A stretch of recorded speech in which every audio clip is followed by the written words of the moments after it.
allow the children to have the budget every year. It's okay. Off your mind. It's okay. She Off your mind. like me. Chai! Now wow, people wey suppose talk truth to power don't off mic. And if we talk, now 500,000 they go summer us, call them hate speech. But fear not, my ego don't come. Ingo torchlight every corner, nooks and cranny of all these bad people where they spoil our country.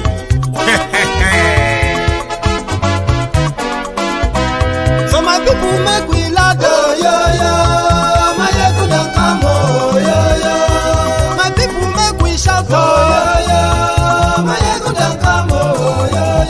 My ego don't come, man of the masses, oh, yo. My ego don't come, oh, yo. My ego diary political, yo. My ego don't come, oh, yo. This one not the off in mind, oh, yo. My ego don't come, oh, yo. Can in the touchlight every corner, oh, yo. My ego don't come, oh, yo. Okay, some people be they holla say they want the power. Chai, them be promise us say we go get light and power. Them hustle sote they can't get the power. But now they know they do anything with the power. Every day, dollar just they get the higher power over naira. See them talk say make we off mind, but thank God say my ego don't come. So my people make you ladder, oh, yo yo. My ego don't come, oh yo yo. My people make we shout, oh yo yo. My ego don't come, oh yo yo. My ego don't come, man of the masses, oh yo yo. My ego don't come, oh yo yo. My ego diary political, oh yo yo. My ego don't come, oh yo yo. This one not they off in mind, oh yo yo. My ego don't come, oh yo yo. Person where they do evil, no one make person talk. Them say that my yegun, that man too they talk. He too they talk. Say my yegun diary, he they hot like pepper. But every day then they take money in bulk. Poor man picking, they the street they hawk. Still them talk say make we no talk. But thank God say my yegun don't come. So my people make you laugh, oh yo yo. My yegun don't come, oh yo yo. My people make you shout, oh yo yo. My yegun don't come, oh.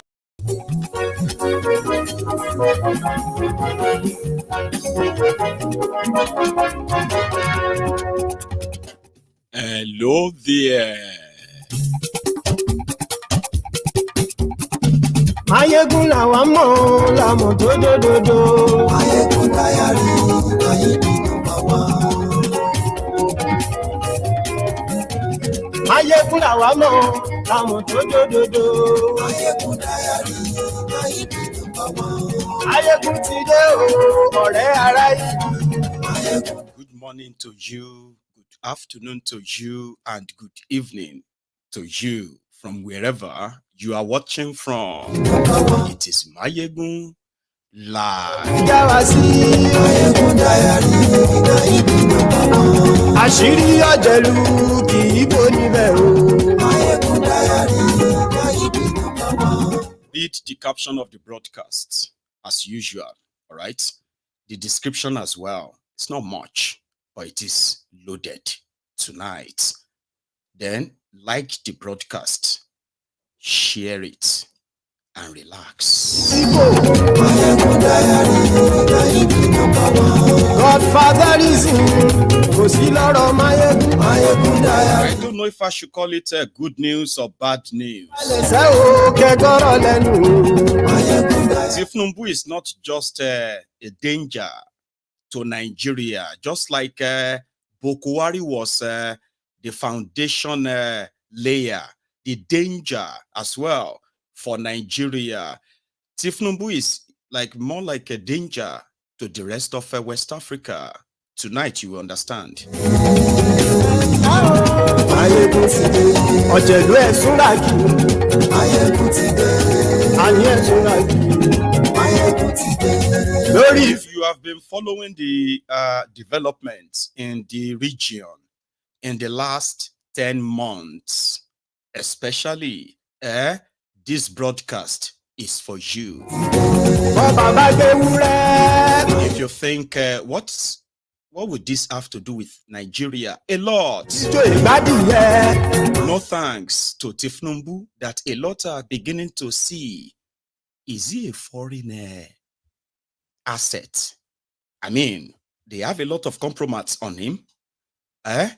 And the giant of Africa, the chairman of Ecowas, has broken up Ecowas. So.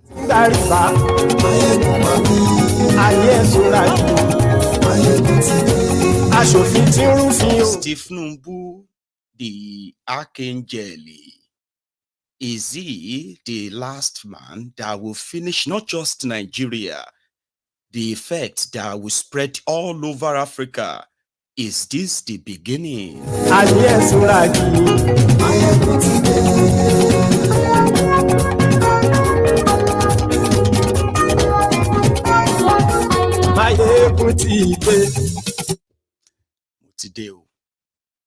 And because of the peculiarity of the topic tonight, I am going to be a storyteller. And it is also a Sunday, which happens to be our Sunday sermon, which means I would not be holding anything back. I will be saying things as they, as they come, as they are. Now, if you are someone who has kind of soft skins, light skins for truth, this broadcast may not be for you. If you are the type who belongs to the politically correct wearies, I am talking about those who love to gaslight you when you are pointing out the danger that the actions of these criminals in Nigeria poses to every Nigerian, now to Africans. They will want to gaslight you by asking you to don't spread all our dirty linens in the public. Stop giving Nigeria a bad name. All those of you who belong to that political, respect the elders. I mean, don't talk like that. I mean, even though I am not a supporter of Thiefnubu, I don't support APC, but I'm a Yoruba man. I'm an African. We're supposed to respect our elders. You are a politically correct weary. This broadcast may not be for you. I am just kind of trying to be nice here. Okay? Because I will say things exactly as I feel. And I'm responsible for whatever I say. Just remember that, okay?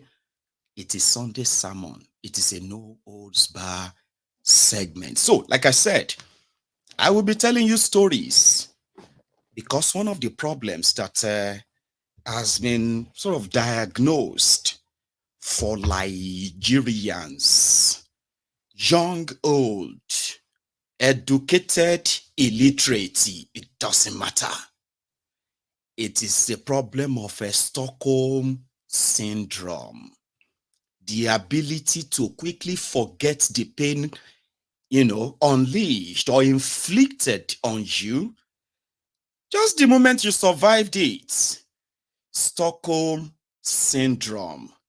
On Mayegun's diary Political, it is very, very rare for anybody to suffer Stockholm syndrome here, except when they are intentionally suffering from selective amnesia. I didn't remember that. Oh, I forgot that. Thanks for reminding. No. You are selecting what you want to remember and what you don't want to remember. So I will be a storyteller. If you are a boring type, that my stories can get so boring. My stories have never been boring. And they are always right to the point, just to make it easier. Even for the dumbest of the dumbs. I am talking about people that are naturally dumber than the than the doorbells. I try to kind of relate with everyone. My messages relate with them. So sorry if it sounds like, oh, you're just telling story. Go straight to the point. You have no idea where I am going. So if you are a regular here, then just follow me. In May 2023, there was a rumor that there could be a coup in Niger Republic. And Niger Republic is just the next door neighbor to Nigeria. Let me show you. Now, if you take a look at the map on the right, in fact, the map on your screen, right, you will see all those red highlighted areas, yeah? You see Mali, you see Niger. Now, you see that place where you see Bulaba representing the blue place, right? That is Nigeria. Now, that is how close we are to Niger. Very close. In fact, there are so many Nigerians who have occupied different positions. I am talking about powerful positions in Nigeria. There are those from the Sharia North that believes that people in Niger Republic, they are their cousins, separated by colonialism. They speak French in Niger, just like in Mali, Burkina Faso, in Chad, and those places, including Cameroon. Nigeria speaks English because Nigeria was colonized by Britain. However, there was an ongoing or plan of or rumor of a coup. In June, they struck. They removed their president, who happened to be a very close pal with Buhari, to show that the Nigerians are cousins to the Sharia North. Governors in the Sharia North of Nigeria, when they write their annual budgets, they want to be funded by the rob Peter to pay Paul sort of allocation, monthly allocation. They always budget for Niger Republic. If you go to some of this Sharia North, as they are budgeting in their state, they are budgeting for police, they are budgeting for roads, they are budgeting for schools, hospitals, including oil rigs in Niger Republic. It was so close. And instead of speaking French and speaking English, they just speak like Larubawa Arabic. That's how close they are. But just like Nigeria or Sharia North, corruption was like the order of the day. According to the coupists, who now call themselves revolutionaries, as the people have accepted them so far, right? They said the resources of Niger Republic, it was so bad that nobody sort of knew until June last year after the coup that the foreign reserve for Niger Republic is in France. And as much as France is helping Niger Republic to save partly some of their money in their banks, Niger Republic cannot go to the bank and take the money out. They can only borrow from the money and pay interest. Meanwhile, their own resources are being exploited. And guess what? Niger Republic can only sell their resources. Hang on. It is only French-approved companies that can extract mineral resources from Niger Republic. When they are extracted, it is only France that they can sell all those resources to. This has been in place for decades. Here you get. Now, not just that, if they are selling, for example, crude oil. If a crude oil, a barrel of crude oil is $100 in the rest of the world, and there is crude oil in Niger Republic, when that crude oil is to be sold, it must be sold to France. And France will probably just pay maybe €3 per barrel. It was that ridiculous. You have no idea. It was that ridiculous. So they remained in poverty that way. But you see, the elites, the ones that controls power, they were okay with the stipends that they get from all of this. They were fine. So they struck. Now, the part of the reasons why they actually struck was that they now realized, the soldiers said, in Mali, in Burkina Faso, when they overthrew their own government, they said the same thing. They said, apart from the corruption, you see that axis, the Sahel, all the countries in that part, in that desert, they were battling with Tuareg terrorists still, all kinds of terrorists. And they now realized that some of these terrorists, they were actually being funded by the West.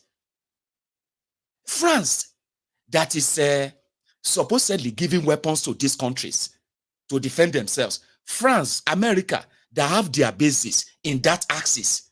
Despite France and America base or bases there, terrorism in that place is of next level. And guess those who have been the casualties? The soldiers, just like the people of the middle belt of Nigeria. They have been the shield for the rest of the southern part of Nigeria from the invading Fulani Islamic jihadists. That's exactly what most of these other West African countries like that, that's who they have been. They were losing their soldiers like Omo. That's one of the corruption that pisses them off, that actually pisses them off. That your corruption has gotten to a stage whereby these soldiers have become pawns in their games. The country will say, we are fighting terrorism. All right?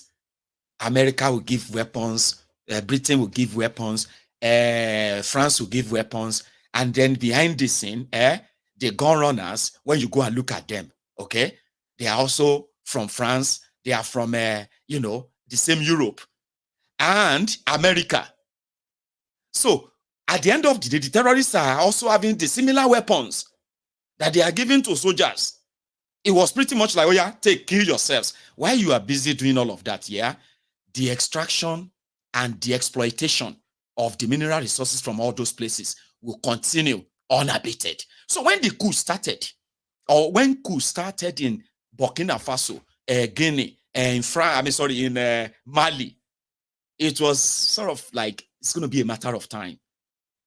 Well, here is, if you are watching this from Nigeria, this is how this withdrawal or what have you will affect you. But again, just keep following this my story. France lost in Mali. They've lost Burkina Faso.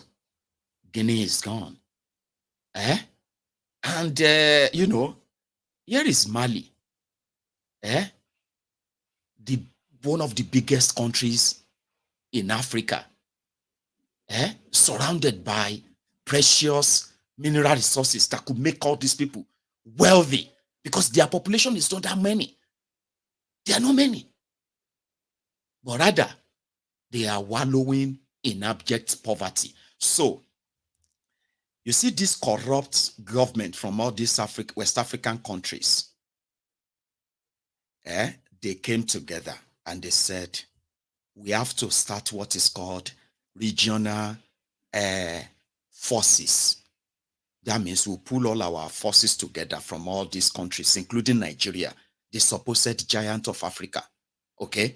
We'll pull our resources together, our soldiers and all of them. And we'll combat these terrorists head-on to ensure that they do not spill over into other countries. So that then gave some of these corrupt African presidents in these countries that are now controlled by coupists today. It was like a business. Nigeria was spending billions, hundreds of billions of naira, paying some of these people to what? To help continue to fight the terrorism afar from Nigeria. But the money never really got anywhere. Nigeria has no border. There is no border up north. Sure, you get, you can stroll in and stroll out anytime you want. The terrorists will move in, they will move out whenever they wanted. So for years, these regions have been bleeding. However, in June, they removed, this was like a few days after Buhari gave power to Thiefnubu. So, Niger Republic also tasted their own coup. They removed their president.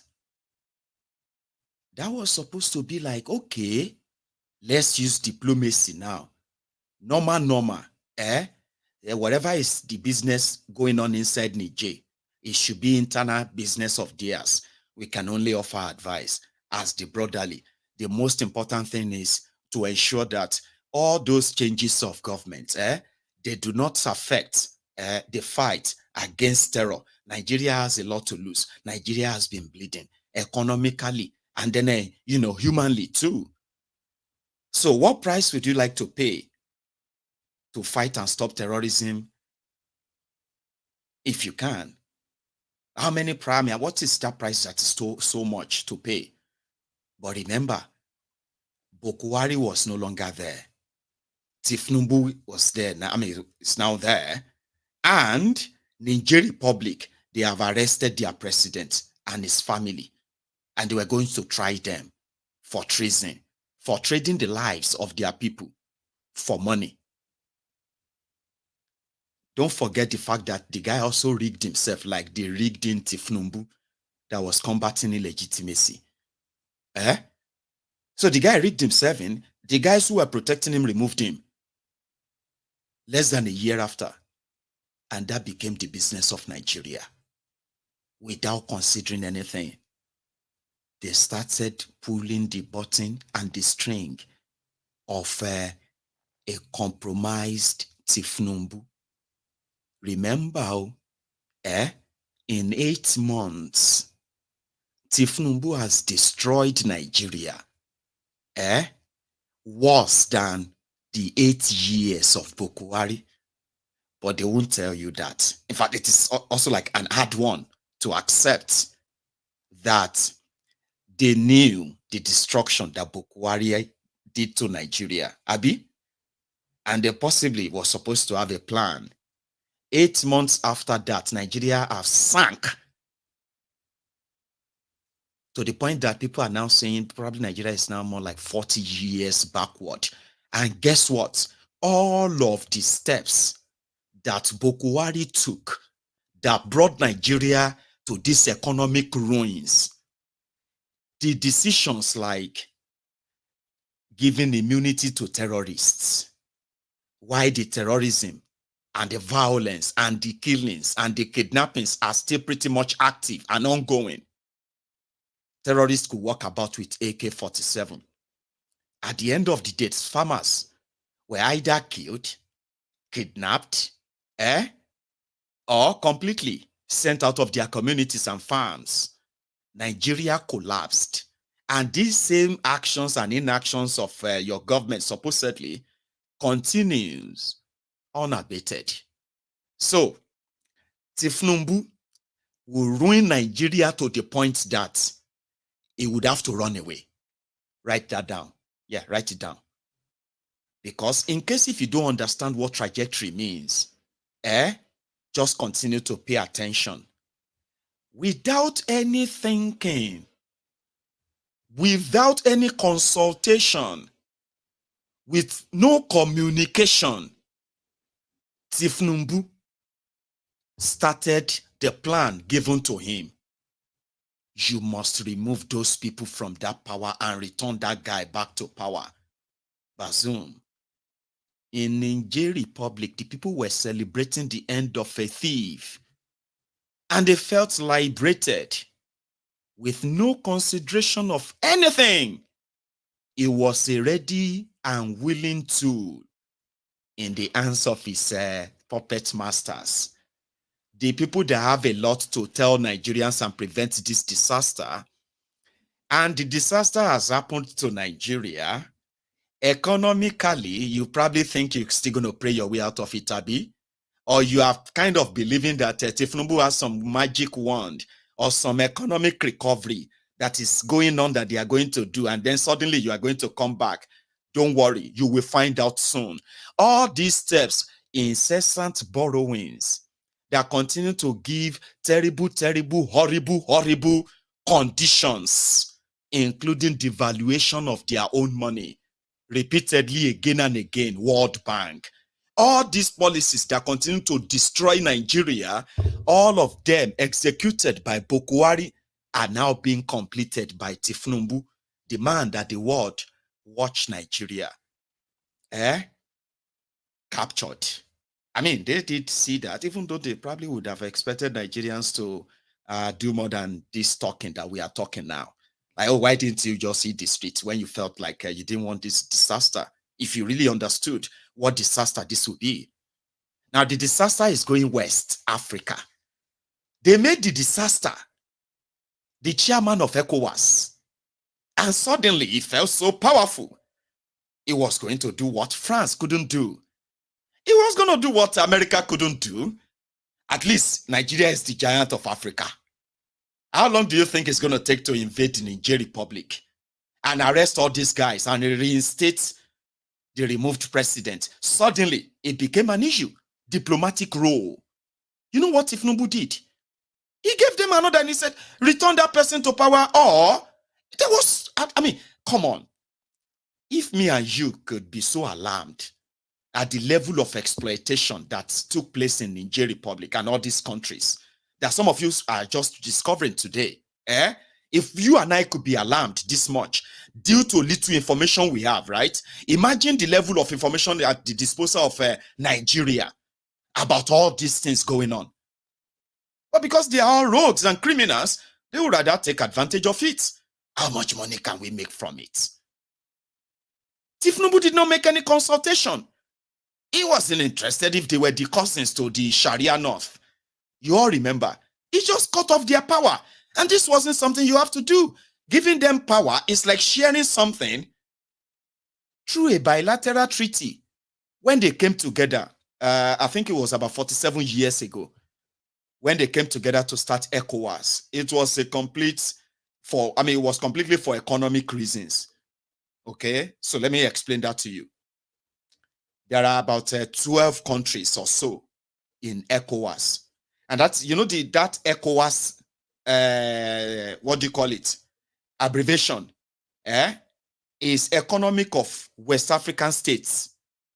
And you see, which means these countries are going to share every economic, every economic advantage that they have together. For example, you see that river Niger, did not originate from Nigeria. You hear Niger, that's Niger, okay? The water emanated from them. I mean, passes through them, just like the water continued to go down south.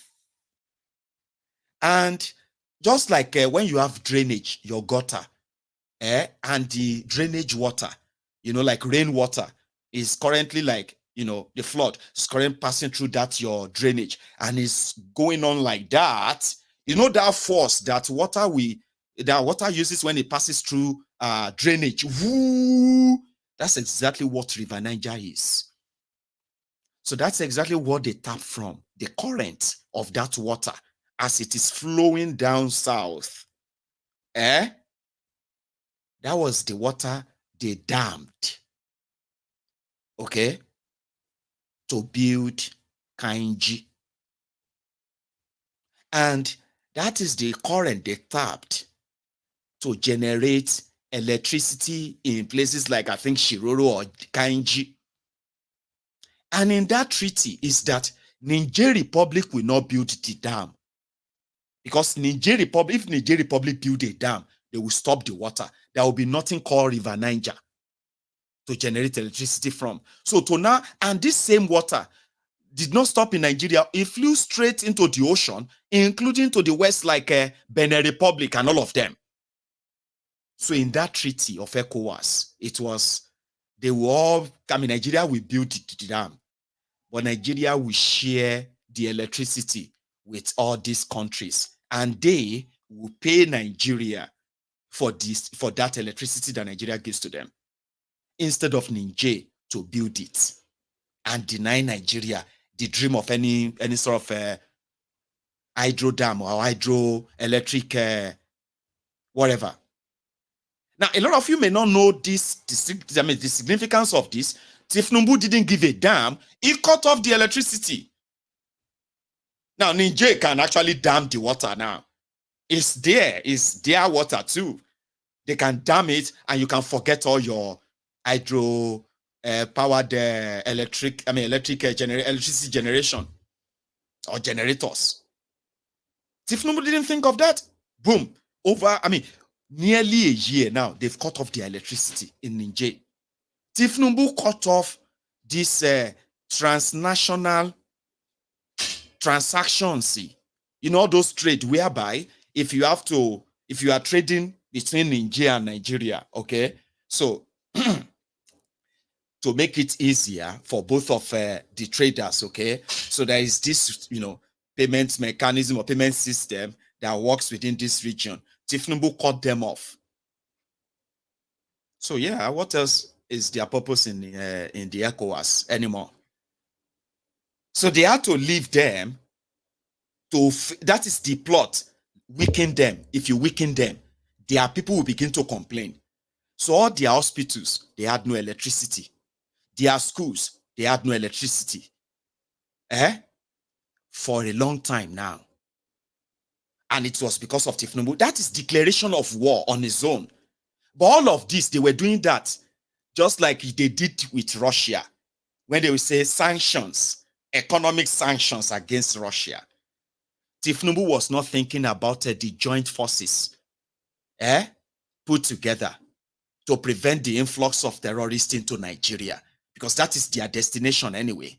That is the only place that is so weak in the rest of Africa that the GI in the giant is a mockery of the world giant. Remove the GI and leave ant alone. That's what Nigeria has become. So weak that the securities in Nigeria cannot protect Nigerians inside Nigeria, that Nigerians have become refugees. In some of these countries, Thiefnubu did not think of that. In Niger Republic alone, there are over 250,000 Nigerians from the Sharia North who are refugees in Niger Republic. No joke. In Chad alone, there are over 400,000 Nigerians who ran away from places like Adamawa, places like Yobe, Taraba, all these places. From terrorists, they ran into Adamawa for years now. They have been in, they ran into Cameroon. They are still in Chad, Cameroon. They are there today as refugees. Thiefnubu didn't think of all of that. So yeah, what's the purpose of ECOWAS anymore if we do not share anything together anymore? So all of these sanctions didn't work. Unfortunately for Thiefnubu. Thiefnubu started, before these sanctions, Thiefnubu, to show force, they started mobilizing military soldiers to Sokoto. They want to invade Niger Republic. Illegitimate Thiefnubu, satisfying his Western puppet masters, decided to start mobilizing. They started with 25,000 soldiers. 25,000 soldiers mobilized to Sokoto. And you know all these jihadists north, they were alarmed. You want to invade Niger? What about our people? In all that stuff. You know the drama then. But he couldn't. He didn't make any consultation. But he started threatening another independent country because France was losing their grip on that country for the first time in decades. And the giant of Africa, the big brother Nigeria, could not provide protection for those countries and caught the bluff of the West and say, listen, you either give them the right deal and keep them stable. For the sake of the rest of us, there is no way we are going to throw these guys under the bus. Because they are so crucial in our fight against this terror stuff. And if there's anything that will break bonds with them, all they will do is just what? They will just allow if the terrorists are not coming into their country, They are just passing through. All they will do is that, please continue your journey. Just don't stay here. And that is doable. It is very, very possible. Nigeria have no border. Benin have no border. The terrorism can keep flowing down. In 5 years' time, it won't just be Nigeria that will be complaining about terrorism. It will spread as far as Ghana, because Ghana is part of Ecowas. And guess what? The entire Ghanaian army, they are not even up to all the bandits in Nigeria, in Niger State alone in Nigeria. The terrorists that are domiciled in Niger State in Nigeria, the entire force of Benin Republic, the entire force of Ghana combined together, they are not up to those in Niger State alone. And then Nigeria, you are already getting used to that anyway. Here you get. They are not fighting them to stop them. They are still working on placating them. For now, they said they have 500,000 hectares of land that they want to use to placate the terrorists. Now, what this simply means is that for now, whatever you are experiencing in Nigeria, based on the insecurity, is about to get worse because you have a compromise as your president. I'm not wishing it on you. I am telling you, what does this mean, Mayegun, to Nigeria? What it means is that for now, may everybody bear their own papa name. You see these guys who were like the middle belt of West Africa or the middle belt of Africa, the ones that are trying to protect the Tuareg terrorists and other recruited Islamic terrorists across this region, those who have been fighting them for decades, that you have not really felt them that much until when you begin to, until you brought in APC, that totally compromised your security system in Nigeria to the point that the terrorists' lives are more valued than the lives of the citizens of Nigeria as at present. That's the truth. Now you are about to understand what terrorism truly means. Because if the status quo continues, where Nigerian military and Nigerian security who have been compromised, if they continue to play defense, continue to take pictures with all the weapons that they are given until the terrorists will come and cut them away, you see, the terrorism will spread beyond Nigeria this time around in the next 5 years. And that's what makes people started feeling like, wait, could Thiefnubu be the archangel? Could Thiefnubu be the real final foreign asset or spy that has gained power through the state capture of the biggest the most populated black nation on earth?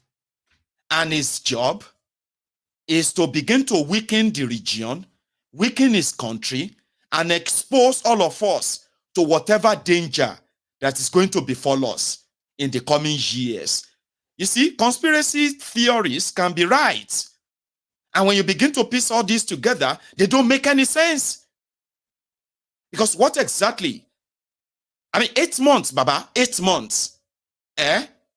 Thiefnubu scattered the entire system of Nigeria beyond the destruction of Buhari to start with.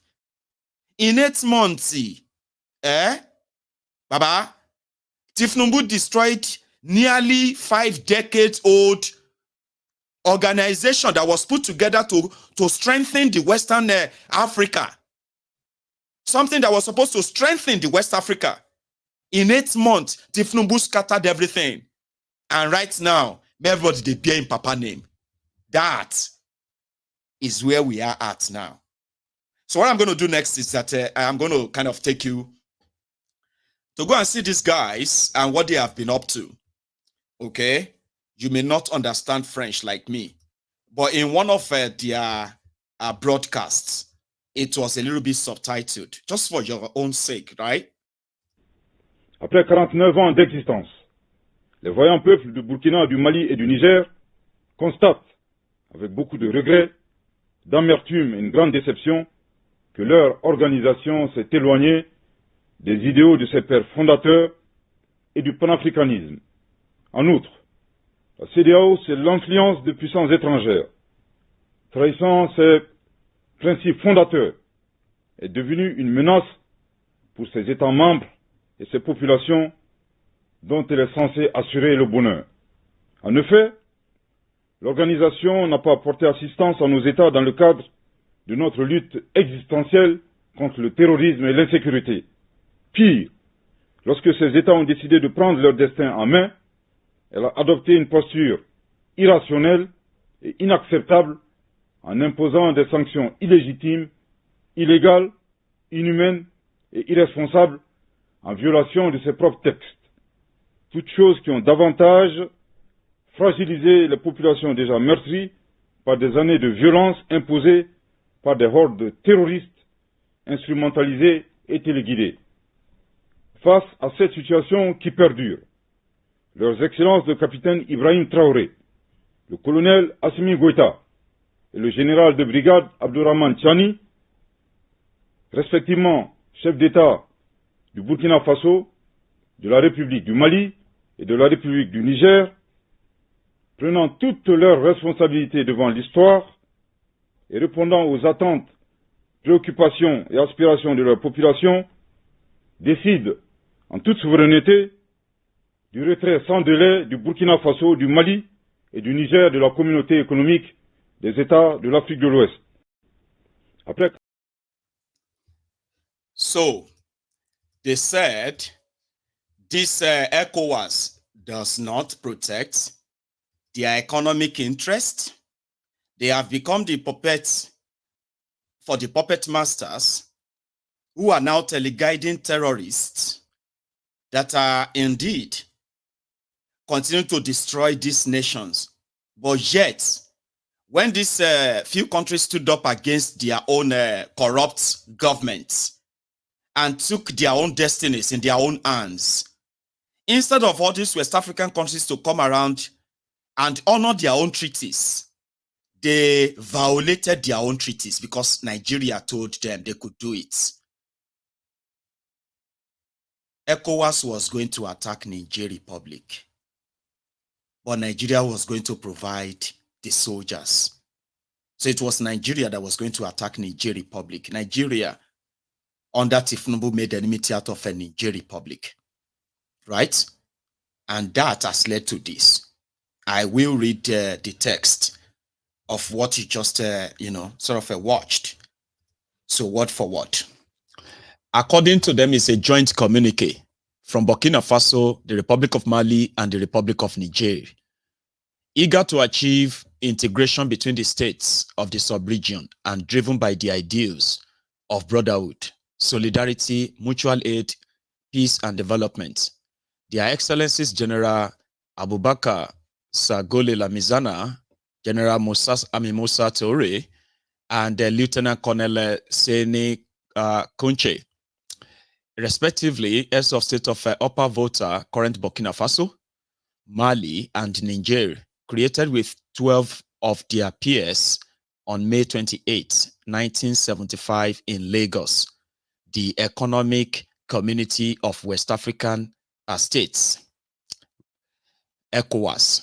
After 49 years of existence, the valiant people of Burkina, Mali, and Niger note with much regret, bitterness, and great disappointment that the organization has moved away from the ideals of its founding fathers and Pan-Africanism.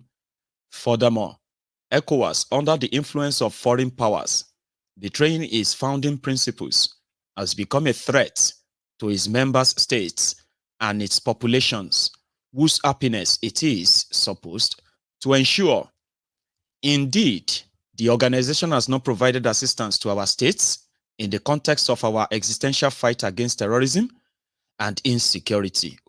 Worse, when these states decided to take their destiny into their own hands, it adopted an irrational and unacceptable posture by imposing illegal, illegitimate, inhumane, and irresponsible sanctions in violation of its own texts, all things which have further weakened populations already bruised by years of violence imposed by instrumentalized and remote-controlled are faced, remote control there. Let me take that off. Terrorist odds. So, faced with this continuing situation, Their Excellencies Captain Ibrahim Traore, Colonel Assimi Goita, and Brigadier General Abdurrahman Tiani, respectively heads of state of Burkina Faso, the Republic of Mali, and the Republic of Niger, are taking all their responsibilities in the face of history and responding to the expectations, concerns, and aspirations of their populations, decided in complete sovereign on the immediate withdrawal of Burkina Faso, Mali, and Niger from the Economic Community of West African States are done in Ouagadougou, Bamako, and Niamey, January 28, 2024. No thanks to Kolu Thiefnubu. In French, again, right? And this time around is actually from the representatives of the Niger government. Briefly as well. Excellence, le capitaine Ibrahim Traoré, le colonel Assimi Goïta et le général de brigade Abdurrahman Tiani, respectivement chef d'État du Burkina Faso, de la République du Mali et de la République du Niger, prenant toutes leurs responsabilités devant l'histoire, décident en toute souveraineté du retrait sans délai du Burkina Faso, du Mali et du Niger de la communauté économique des États de l'Afrique de l'Ouest. Par Excellence, le capitaine... Do you understand that French, right? It's the same thing. Just so you know, we are no longer part of the Ecowas. Nonsense. May they manage their own affair, we'll be on our own. You've never really been of anything to us anyway. For 49 years, you've never been, rather. Well, I don't think that statement is 100% true. True. If you are watching me from Niger, or you are watching me from Mali or Burkina Faso, it is not true that the ECOWAS as a body, they have not supported you in the fight against the terrorists, okay? Maybe the West, but when it comes to the West Africa, Nigeria has been given money, even though they were still in it, okay? On record, Nigeria has been giving money towards regional security, this security, that. And I'm talking about billions of Nigeria money. Okay? Just so you know that. So that statement of nothing at all is not true. Okay? However, in context, right, they said they've not really benefited from anything, even though they use part of Nigeria money to build the Niger Republic. I mean, those who are in Niger Republic can confess to that. But again, they said it's nothing. Now they want to be on their own. You've cut off the electricity, fine, great. Now they are making good money. So when this whole thing started, it was like it will only be a matter of weeks before the people of Niger would turn against these people, especially in Niger Republic. It will be a matter of days or weeks. Once Nigeria showed them shege now. Nigeria couldn't show anybody any shege because Nigeria itself is seeing shege. Bansa, that is Egbon Shege, Shege's senior brother. Bansa. So instead of their people to turn on them, they just seems to support them because this idea seems to be freedom for them. Now, they have access to more money than they've ever had access to. Instead of Thiefnubu to also open up diplomatic conversation, diplomatic route, where they can begin to look into other things of interest, especially this area of insecurity, terrorism. Thiefnubu continued to dance to the West. And just a few days ago, Anthony Blinken was in Nigeria. God knows what they told him. You remember when they were planning to kidnap the arrested president? And that got leaked to them in Niger. Yes, Thiefnubu agreed with France and the rest of whoever is talking to him. They agreed to put together a team that will invade wherever they are keeping Bazoum, and they will take him out. Now, when Bazoum is in exile, Bazoum will be given all this like president in exile. It will be recognized as the Niger president. Thiefnubu was plotting that, and that got leaked. And they told them, we know your plan, oh, and we have no plan of trying to even fight you. But we have given orders and directive to those who are guiding Bazoum. If they suspect, for any reason, if they suspect any strange movement around them, they should kill Bazoum and kill his entire family. And that's the order. I think that was what pushed them back. Okay? But somehow, they managed to negotiate the release of Bazoum's wife and Bazoum's, I think Bazoum's son or something. They shall release part of his family. They still kept Bazoum. Now, Bazoum is still there. They plot all the ideas brought by Thiefnubu. None of them could be executed without leading to Nigeria's serious disgrace. But they were making pronouncements. So the soldiers, they mobilized to Sokoto. They had to tell them to go back to where they came from. They had 25,000 soldiers ready to mobilize to invade the Niger Republic, but they do not have 25,000 soldiers with weapons of war to invade Sambisa and clean the place out of the terrorists. Their directive, the order is not covering that. They will do that. They will send our people to their death in another country, just to protect the interest of those who are holding Thiefnubu's compromise. Come be like say they have a Thiefnubu's note. You know that one where we say that somebody get your nude picture. All the ones that you actually show all the Maracana, everything from you know what I mean? And then somebody has all of that and says, by tomorrow 7 a.m., I am going to release all those things. First, I'm going to send them to your husband. Then I'm going to send it to your children. Then I'm going to send it to their friends. Then I'm going to send it to your boss. Then I'm going to then post it on Facebook. If you don't give me 10 million naira. You know that kind of blackmail. It can't be like, say, that's exactly what they have on Thiefnubu. He's not consulting anyone. The National Assembly told him, please don't go to Niger. Why would you try to declare war on a country without consulting with your National Assembly? He didn't. And later they can say, okay, they have settled it. So may everybody calm down. So it's not, they are now going to use diplomacy. You want to use diplomacy to kidnap the criminals that the criminal they jail in their country to satisfy who? They were going to bring Bazoum to Nigeria. They are going to give him a house in Nigeria, make him appear like a president. They will give him all the convoy cars, all of that stuff. Now, Bazoum will be given his own private jets so that Bazoum can fly to America and appear in America and say, I am still the president. America, please help me. They overthrew me. They overthrew me in Niger. They wanted to use Bazoum to push that agenda, and it didn't work. So now, Nigeria have lost it all with these guys, and their people are happy for it.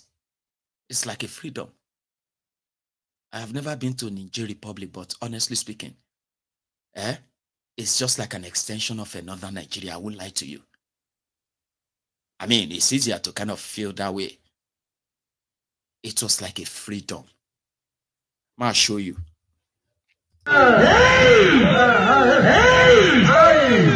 Voilà. So, matichani hile kama samino. Voilà. On y va. Et Nigeria pour qu'elle sorte. Nigeria pour qu'elle sorte. Hey! Hey! Merci. Ok, on y va.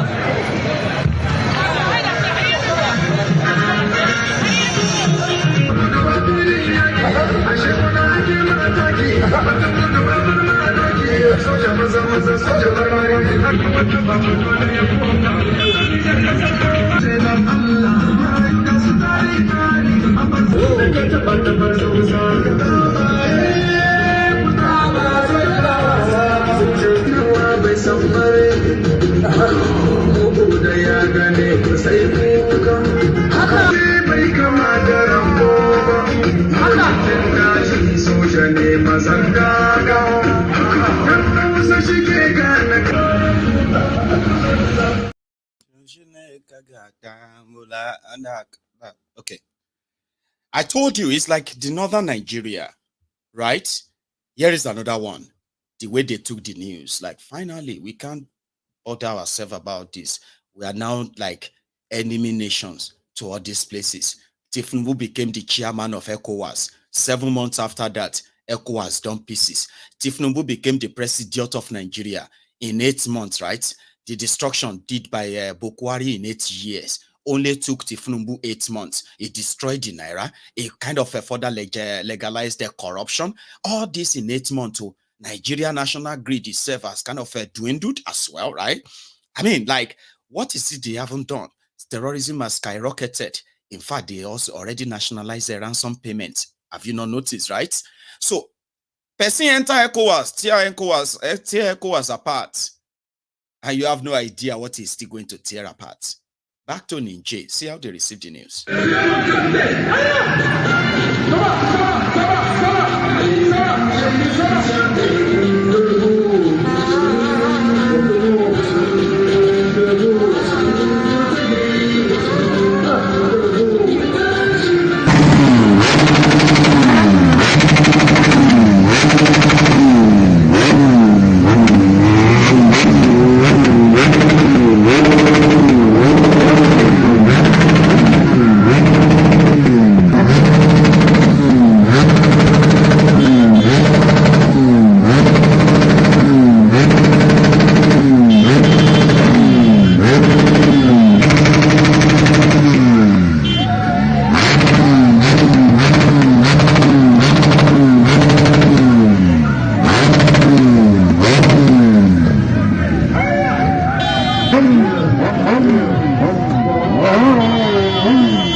Chani will be the Chigang and necessary as people will walk out. If I can look at the week, hey, you need to see them out. Papa will come where I see them out.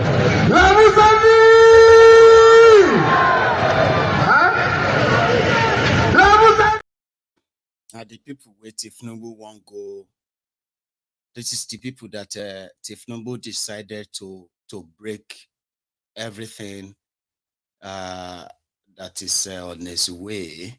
Unfortunately, it is their liberation. It's like the second independence for them, even though it's a case of, you know, from one from one chancellor to another, because somehow they have all their strength with Russia now. Right now, you see all these countries, they have unhindered access to Russia, even though some of them are to share some port with other West African countries. But with Russia, they are getting all the supplies they could get, starting with grains, weapons, trainings, and then even money and all of that. And in return, Russia is trying to continue to poke through the ass of America and NATO in Africa. Yes, we are going to have our own base there. Chase all of them away. Oh, you are chasing us away for Russia. Yes, we are. Russia is not going to buy our, what do you call it? What's that thing? Titanium? What's that thing again? Lithium, rather, yeah. You know, Russia is not going to buy our lithium It's not going to buy all these resources as if to sit there like a giveaway, as something you just pick up from the ground. Even though if they are going to, take advantage of us, indeed they are offering us far better than what you've ever offered us. Uranium, God bless you. There are many. They've got lithium for battery. They've got uranium, and that uranium in particular, which is very, very, very useful when you are building a nuclear reactor, atomic bomb. Here you get shy anyway. Now they buy them with standard prices.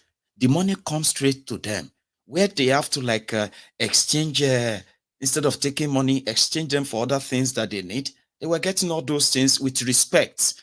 You have no respect for us. Even right now, after stealing from us for over 50 years, right? These days, all of our assets in France and other places, you call them sanctions, but you've taken them. You are going to keep them for yourself. You're not going to give them back to us, but you are sanctioning us and all of that stuff. Sure, you get. So it will never be compared to how they have been treated for the last 50 years. And they are okay with that, I've been told. But to this guy, how many of you remember this guy during their religious Olympic Muslim tickets that later turned to tribal Champions League, the ethnic Champions League, where all of those bigots, they are award-winning bigot professionals or professional bigots. Do you remember this guy? His name is Garbage something. I'm trying to kind of anyway, I'll show you his face. I want you to guess it. I'm trying to give you Garbage. Okay, don't worry. His own reaction is that even though we are northerner, anyway, watch. Mali, Burkina Faso, and Niger are withdrawing their membership from Ecowas with immediate effect. I think I saw the joint statement, and I went through the joint statement, and I can see that some of the Africans, especially the West African community, are agitated and are angry about this move. It may appear to be a very bad thing, now, but I think it is somehow a good thing in disguise, because this is a community that is supposed to be an economically integrated community. Economic community, don't forget, economic community of West African states. So it was supposed to be an economically integrated unit. In all sincerity and to all intent and purposes, are we really economically integrated? Is Mali, Niger, Burkina Faso, and all other 14 West African countries actually economically integrated? We don't share common currency. We don't share common market. We don't share, even our borders are strongly guarded against one another. So I think the idea behind the creation of ECOWAS is actually expired. We are supposed to re-engineer a new united structure that will integrate our politics, our economies, and our security together. That is how you get an effective united entities to be able to confront the threat against them and to unite and grow economically. Look at what NATO has done, and look at what BRICS currently is doing, and look at Shanghai Cooperation Organization, what China is doing. Look at the Asian states, what they are doing. They are trying to integrate everything together, the economics, the political, and the security together. So that is the way you can create a basket that will be beneficial to the ordinary people that are living in these communities. But the situation whereby you have economical community of West African states, I have to travel to Niger, I have to change currency. I'm going to Burkina Faso, I need a CFA. I'm going to Benin Republic, I need a CFA. And some of the things, we don't speak common language. Even though we share common heritage, we share common background, we share common histories, we have centuries of relationships that built us together. But unfortunately, we share almost everything in a disintegrated way. So I believe somehow the Ecowas itself has some a kind of colonial mentality behind its creation, and the most important thing is to re-engineer the ECOWAS. So it's not a bad deal for the leadership of ECOWAS now to re-engineer, to reorganize a new structure that will bring about a lasting legacy by the current leadership. I know that our country is now leading ECOWAS with the president as the leader of ECOWAS, our president Bola Ahmed Tinubu. It's an opportunity for the president to reorganize Africa in the shape that will tune into our realities, that will enable us to be able to confront our threats and unite our economy so that we can grow, expand, and become much more stable as ECOWAS or economic community in within or West African states, because the whole idea behind the economic integration has failed. So I think we just need to recreate the structure, re-engineer a new framework that will bring both our economics, our security, and our political interests together so that we can, as a United States, push forward for a bigger, better, more prosperous, and more protected nations. Nuisance leleyi. Nuisance leleyi. That is the Thiefnubu that is going to come and reorganize ECOWAS. And it started sounding like, oh yeah, that's making sense. That's makes sense. Oh dear. It's all just word salad, bullshit, nonsense. Okay, but they will sound like, oh, that's sensible. Are you that daft to first deny the what do you call it, the third party interest in all of this? Do you think things they just woke up one morning and they just like, okay, yeah, that's it? No. There are third parties' interests here playing out. And none of this is in the interest of the people of these countries. And the person behind this, that finally triggers this final destruction or breakup of faith, even though a lot of people have said that, what exactly is the purpose of ECOWAS, by the way? You know what I mean? Like, when you have the Nigerian, when you have the ECOWAS passport, you are supposed to go to all those countries anywhere you want, like just like that, like the Europeans. But that's actually not what it is in real sense of it. Nigeria, the biggest, the giant of Africa or giant of West Africa, who have the largest population, by the way, right? Your passport is shite. Not even Burkina Faso, not even Benin Republic respect it. You can't flaunt it like, you know what I mean? Like, oh, Benny, where's that? So there is actually no foreign policy of Nigeria that sort of gives us any kind of preferential treatment in Africa. There is none. So you're like, these people, you have never really like existed or something like that, right? However, now being used as a tool to mobilize the region against other countries because of the interest of the West. I mean, you cannot ignore that. So now asking the same person who actually initiated that to come together, we need to come together, we need to re-strategize. What exactly?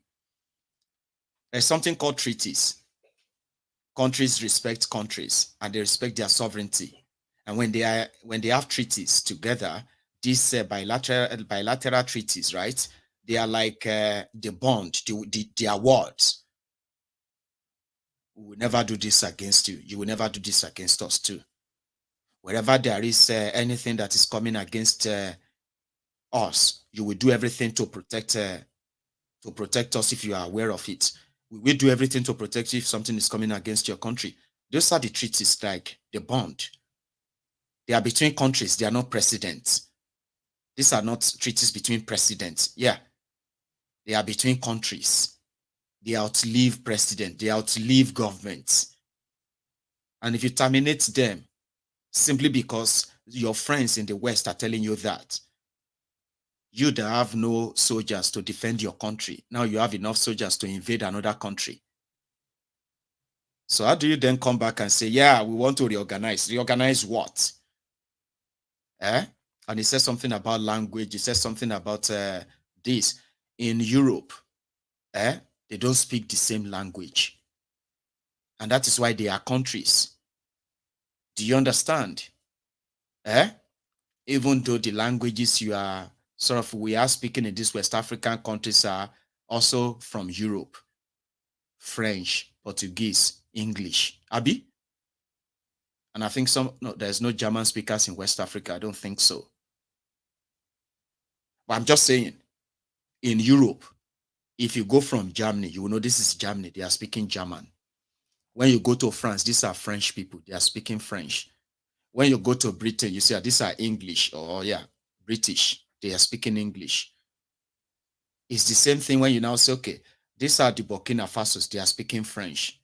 These are Malians. They are speaking French. These are Chadians. They are speaking French. These are Beninois. They are speaking French. Oh, here are Ghanaians. They are speaking English. Okay. So these are Nigerians. They are speaking English. Okay.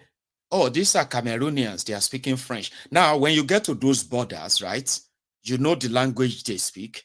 And in a way, they also know that those who come to their country speak other languages, that they must help them to navigate through their country. Now, these treaties are to respect all of that. One of the things that actually make treaties work is when you have security.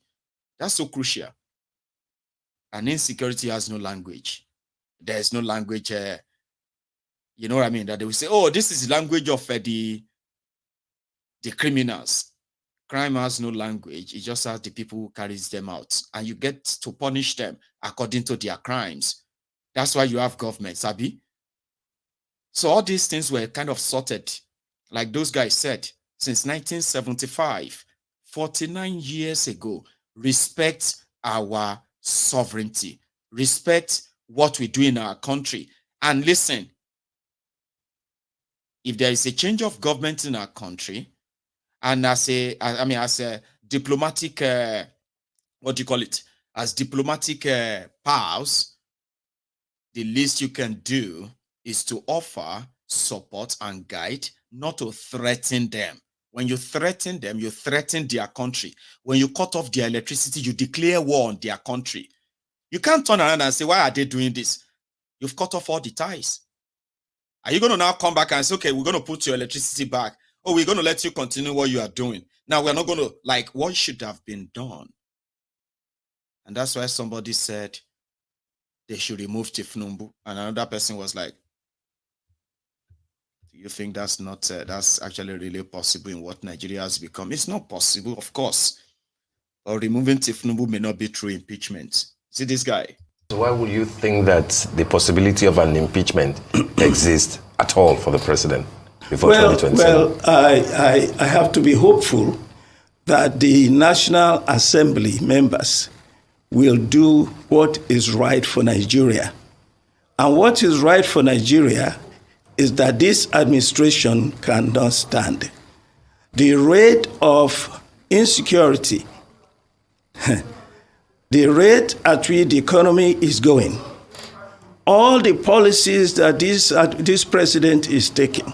You know, the president we have is not the man that we all thought he was. This is not Bola Ahmed Tinubu of 10, 15 years ago. This man is gone senile. He doesn't know what he's doing. He's destroyed the economy and the whole country is going down. If you don't see that, you see, the National Assembly is the key. I know it's a tall order to expect them to impeach him, but for the sake of survival of this country, this man must either go or we have a review of the 1999 Constitution. The National Assembly has a lot to think about for the sake of Nigeria. They don't go there just because they're in a political party. They're not representing a party when they go there. They're representing the people, the interest of the people. If they take the interest of the people to heart, they will think about either putting this guy in order or getting him impeached. Impeached because it seems to me all his appointments are personal appointments. They're not helping the country. He himself doesn't know what he's doing. The economy is gone. Now the dollar to the naira is, I think, 1,400. The cost of petrol, companies are folding up, unemployment is up. The country is in serious trouble. Something drastic must happen. That's never happened before. We never impeached the president before. I don't think. This will be the first time. Because this is the first time we're having the kind of disastrous administration in the history of Nigeria. Why would you think that the... Fellow Nigerians, this is just the beginning. Fellow Nigerians, this is just the beginning.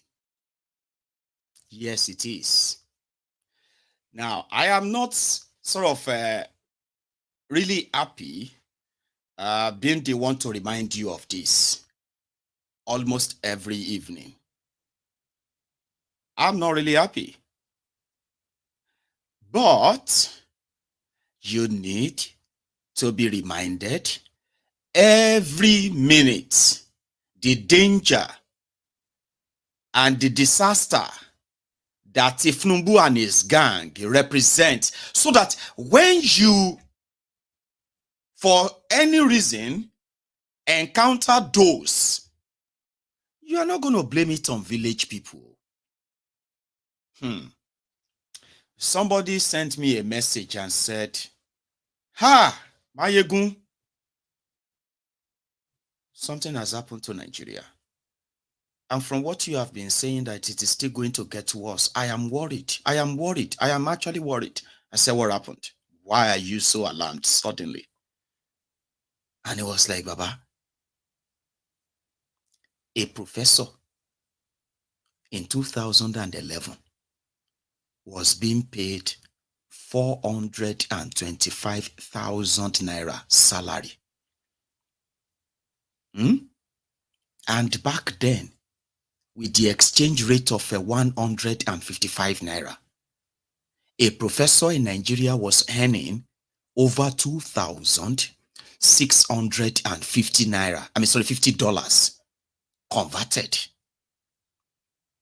Said, "Mayegun, fast forward to 13 years after this January, the take-home pay for a professor in Nigeria is, after tax, 320,000 naira.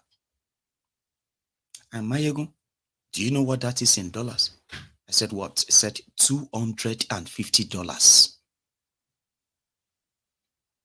As an academia who has been in the academic sector for 20 years, 30 years, nearing your retirement, and here you are, from $2,600, the devaluation and the destruction of Nigeria has affected you so much that the value of your take-home today is less than $300. A professor, university, who has been there. I'm not talking about somebody who joined now.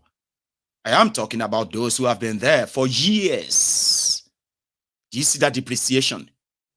Yeah, exactly. That's what they have done to you. $250 from $2,600. That is the way to put it. And I was like, I did a program yesterday that I was talking about the effect of the devaluation and all of that. I was like, no, I saw that. I saw it. Well, it never hit me that much when you were saying it until I saw something. And somehow, all you said started hitting me, especially when you said it is going to get worse. Because it is. It will. I know they are telling you that it will first get worse, then it's going to get better. I mean, if things are going to get worse to now get better, of course, that is possible. But that means, number one, you must stop that thing that you were doing that created the hardship in the first place. Now, when you stop that, and you begin to really put investments in the areas that are productive, right?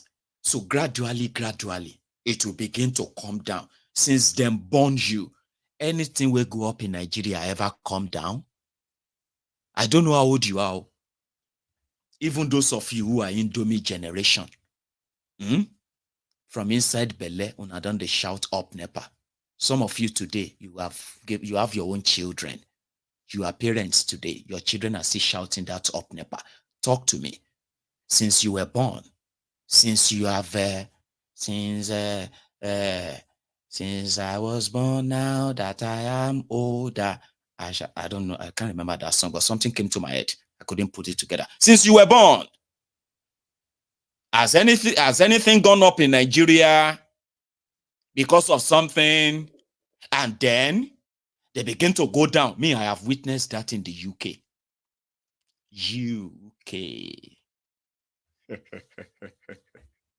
UK. Kilo special by UK, you know, everything. Oh, you think you are special? Oh, I am special.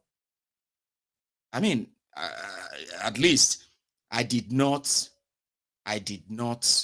contribute to where I was to be born. That's why I found myself in Nigeria. Okay.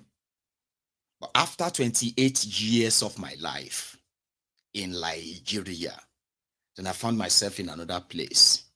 Okay.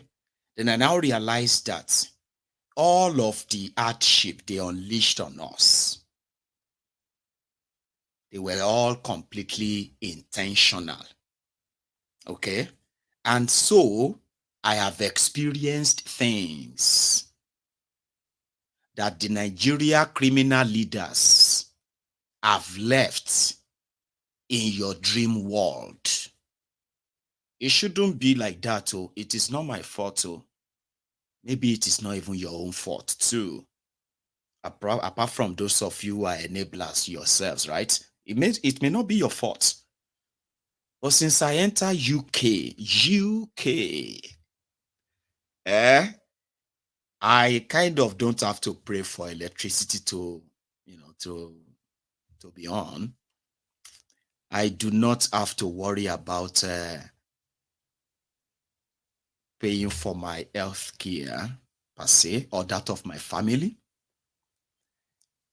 I could possibly never have to worry again about the education of my own children. That's some grace. So, like, you know what I mean? You get what I mean, right?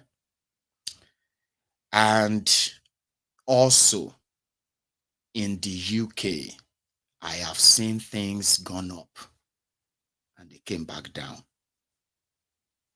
Things like inflation, and the price goes up. Inflation comes down and the price comes down. Inflations go left, the price go right. Inflation go left, right, the price go left. I have witnessed a lot. And wherever inflation was too stubborn, the economists in the UK who run it, they will make sure that our income, our take-home pay actually takes us home. Our incomes always match whatever madness inflation want to bring. So I've seen that, I've experienced it. But since them born you, now that you are grown older, have you ever seen the price comes down in Nigeria before in your life? Have you ever seen it? No. You're gonna get used to it. Yes, you are. Now, to make it worse, they are not doing anything at all to stop the bleeding. You know, when somebody is bleeding before you bleed to death, they will say, oh yeah, tighten put pressure on the wound. Put pressure on the wound to stop the bleeding. Nigeria has been hemorrhaging. Nigeria has been having internal bleeding. From my own experience, any person will get internal bleeding, if it is not addressed quickly, that's why some of us can go to sleep and wake up and say, with guns on our head. So yeah, repeat it that Nigeria is going to break up. I say, oh my, break up, sir. Are you mad? We have gun on your head, you. We are going to kill you. I say, Kuku kill me. Nigeria is going to break up. at some point, because Nigeria has been suffering internal bleeding, self-inflicted, greed-influenced internal bleeding, economically and humanly. Nigerians are like games on the field for the terrorists to hunt. It's like the terrorists in Nigeria are like, I'm gonna go and learn how to shoot. Then they just pick up the guns and they walk into a village, set some of the houses ablaze, and when people started running, the vulnerable people, when they start running out of their houses, running to safety, then these guys will start shooting them. Car. Bunch of cowards. Here you guys. So that's what, to me, that is what their greed and all of that has kind of brought upon Nigeria. And eventually, internal bleeding will lead to the death of Nigeria. And that's why we're saying you can stop the bleeding. Save the lives before they bleed all of us to death. Before our children also suffer the same fate. Would you please use this, your own little freedom that you currently still have, to add your voice to try and stop what is coming? These guys are not doing anything to make all of this go away. They were supposed to have announced the increment in the price of petroleum. You were supposed to have started buying petrol at 800 naira or 900 naira by now. You see this issue of now that dollar to naira seems to be like they will never meet together again. Kind of, You will think maybe once some of you have all these ideas, and we need to stop the president needs to stop the are you mad, Dini? All these things you are telling them to stop, they are intentional stuff. They are those who are doing them. Here you get. None of these things you are seeing is happening without their approval. Now they try to give them the benefit of the doubt and say, maybe if the president knows about it, sure, he knows about it. When you appoint people to handle some things, when you appointed your trusted criminals to handle some strategic stuffs, right? No matter how valuable those institutions are or supposedly to be to the people, they will never serve the people because intentionally they are to be compromised. Whatever they do, whatever is happening around them, you may be thinking, why can't we just try and do? Can you come with it? Sure, all the models you are talking about will never make them rich from your stolen money. So they won't do them. You can speak all the grammars. They do know what they are doing. Since all they are doing is to take, which is the plan, you waiting for them to now say, we have invested in Kiniko. Naira is now going to bounce back. It will never bounce back. That's not how things are done. They continue to borrow money. They are going to borrow over 30 trillion naira. That's going to be about maybe $30 billion. And they are going to print money. All of these are going to go down the drains. And they're going to tell you, there is now train that is running through Kano to Lagos. What train, worry? This is what they give back to them after all the borrowed money, the loan, the debt, and as well as the hyperinflation. When that man said it should be removed. Sounds good. This is 2024, right? And this video on your screen was recorded yesterday, just for the optics, okay? Now, Nigeria trained from Kano to Lagos with this in 2024. And you are there waiting for them to do what? In another 24 years, ladies and gentlemen, now so you go to hold your back. Wait for me, I cannot jump this. Which kind of thing be this? After your old age, waiting for Nigeria to work, you will be jumping into trains like this. I'm not cursing you. Just look around you. Whatever they've told you, whatever they are telling you, this is 2024. Lagos to Kano. Unreal. So exiting me now.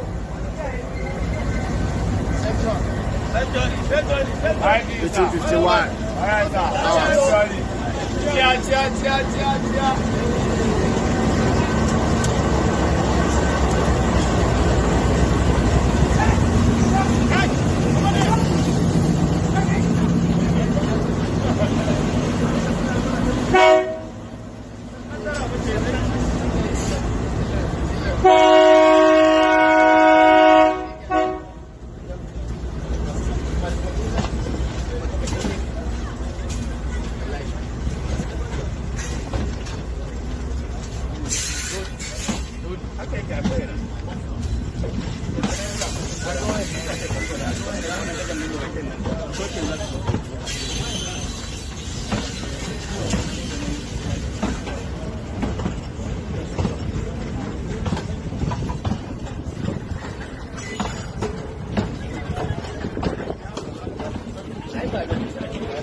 Zaki. Mojo.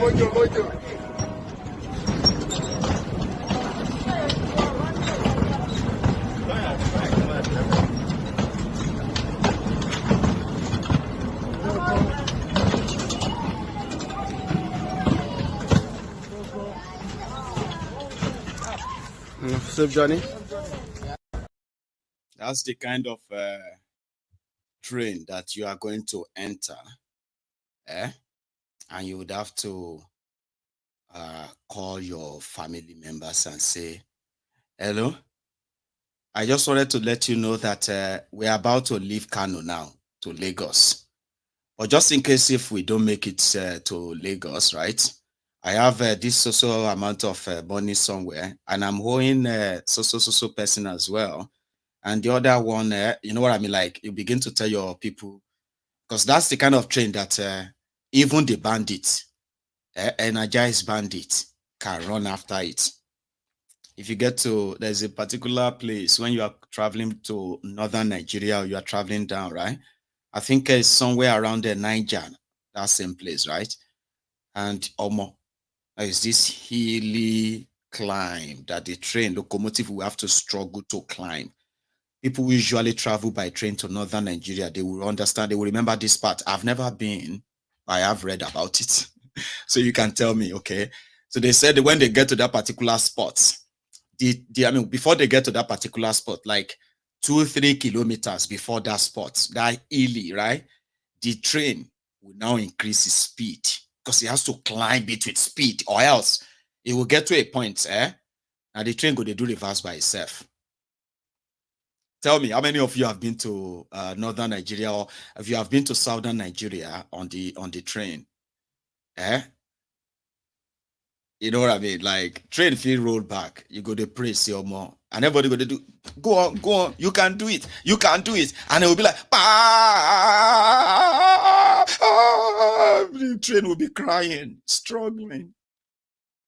And the moment it gets to the top, it will now pick race. I say, it's the kind of train that a very sort of a physically fit terrorist can run after.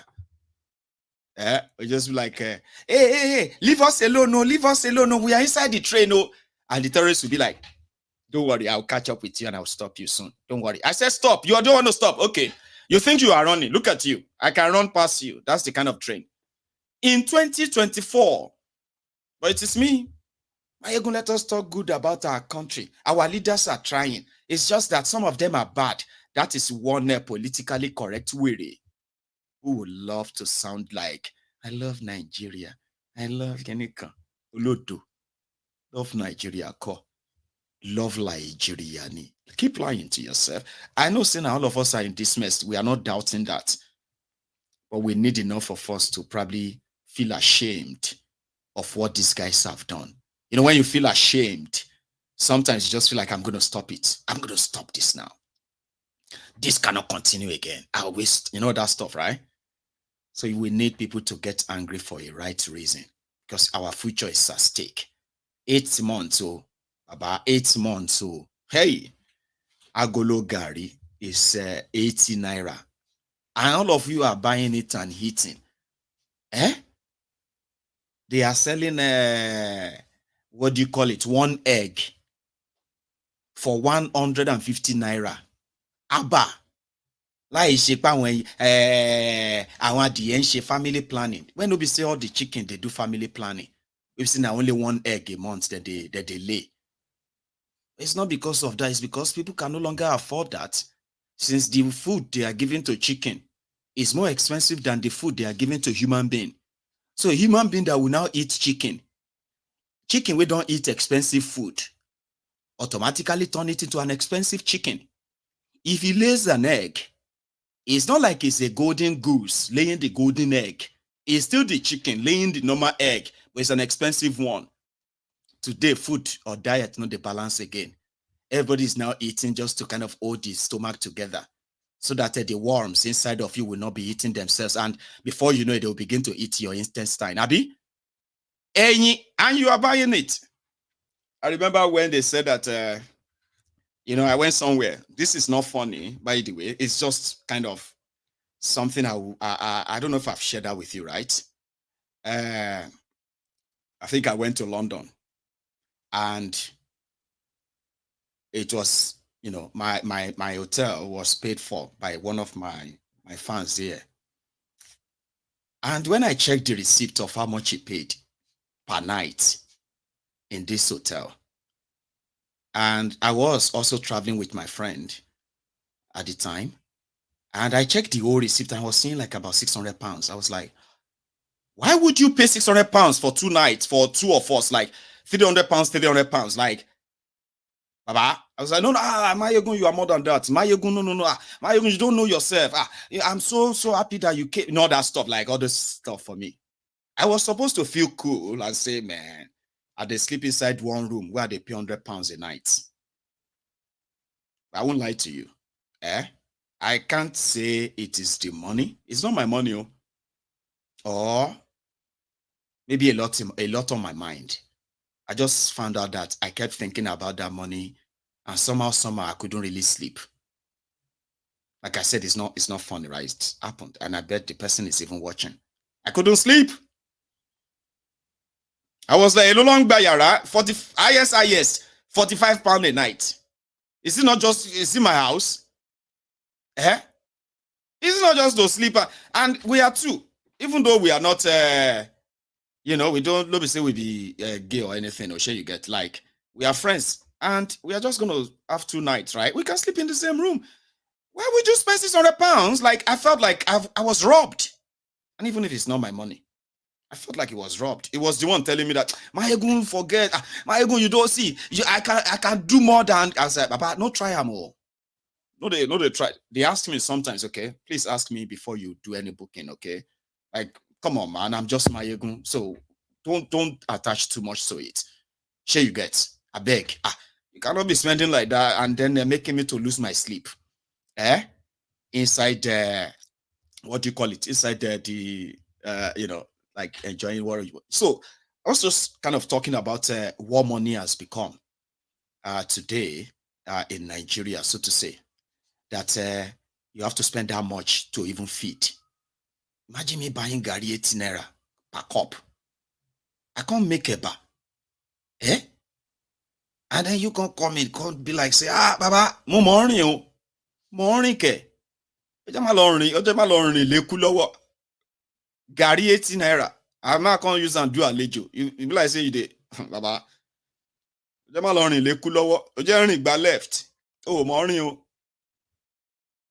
I mean, like, somebody come now and say, your girlfriend come now, come put 3 eggs on your food. Oh, fura.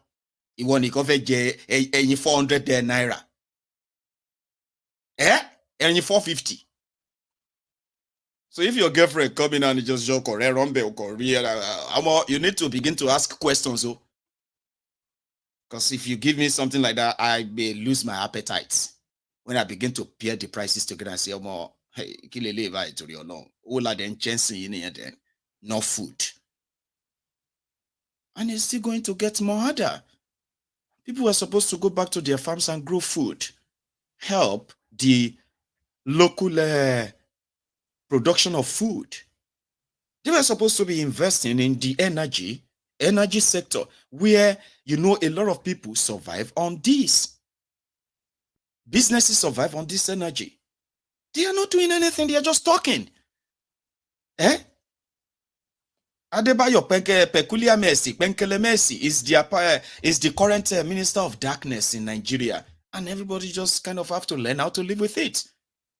So boom, they're going to shock you one of these days. And you're going to get the price increase again.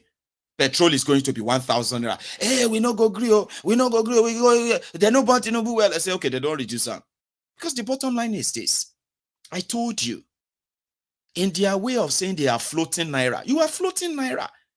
Naira di follow audition law. Emefiole started the floating of the naira, and naira lost over 700% of its value. Maybe 400% of its value in 8 years. Baba, in 8 months, naira has lost more than 800 of its value, 800% of its value in 8 months, and they are still floating it. Naira they float. They believe say naira still they float. Naira to Tishonlo. Something we don't float away. We say they no go see them again. Now they are talking about something like Dogecoin, a bikini coin, stable coin. They now want to resort into what you can call the crypto scam. Imagine your country putting together a crypto scam because they want to scam you. A lot of you are going to Emarolu, Yenoma. Some of you get some of this crazy money where you don't know what to do with it. They sell Nigeria bond, you they buy them. You know, snap paper you they buy. At the end of the day, you realize that the same country where they sell you bond, where you they buy, and they are paying you. One day they won't pay you because the whole thing don't go. Now China don't recolonize the place, and in fact, the owners of those loans they are taking, they've taken every part of Nigeria. You see, people who no one support a regional system or the breakup of Nigeria, they will end up China, Nigeria, NDC. All these places where they built train, they built train in Kaduna, Lagos, Kaduna, Abuja, China, Lamagbe, they built one train as well for Lagos to Ibadan. Obviously, axis, China, Chinese, last, when everything would, if you know accept Kadara, you will accept Kodoro. And I have told you this before. When I said break up Nigeria to save lives, you took it wrongly. Come and break it. You go they will just sit abroad and they'll be saying nonsense. They'll be talking nonsense. If they burn your papa well, come on. I said, Emike, they burn my papa well. And it is not a competition since they don't burn your papa well. So I'm not going to be in competition with you. So it's not the competition of whose papa they burn well or they don't burn well. Nigeria will make you eventually, you will carry placard. You know what is going to be written in that placard for you? Break up Nigeria to save lives. You will remember Mayegun, whether I am alive or I am dead. You will remember the man that said, you will carry placard. And begin. You see, and that will be the beginning. A lot of you are going to carry guns to demand for the breakup of Nigeria because they will force you there. It's not you per se. They will force you there. When the whole thing continues to unfold, they will force you there. Ask those who are today lovers of Mayegun. I love this guy. 2 years ago, if they see me one-on-one, and they catch somebody say, leave me alone, I am. I say, bring rope, make una bring plaster, close his mouth to bring the kingdom of Maja, that share that they put for a dog mouth where you go back. Because sometimes when you scream, help me, if nobody here, you feel start the back. I say, we not tell you, don't matter. Have you ever seen where they catch any madman in Nigeria? And the madman is like, help me, asking people, help me. They want to kidnap me.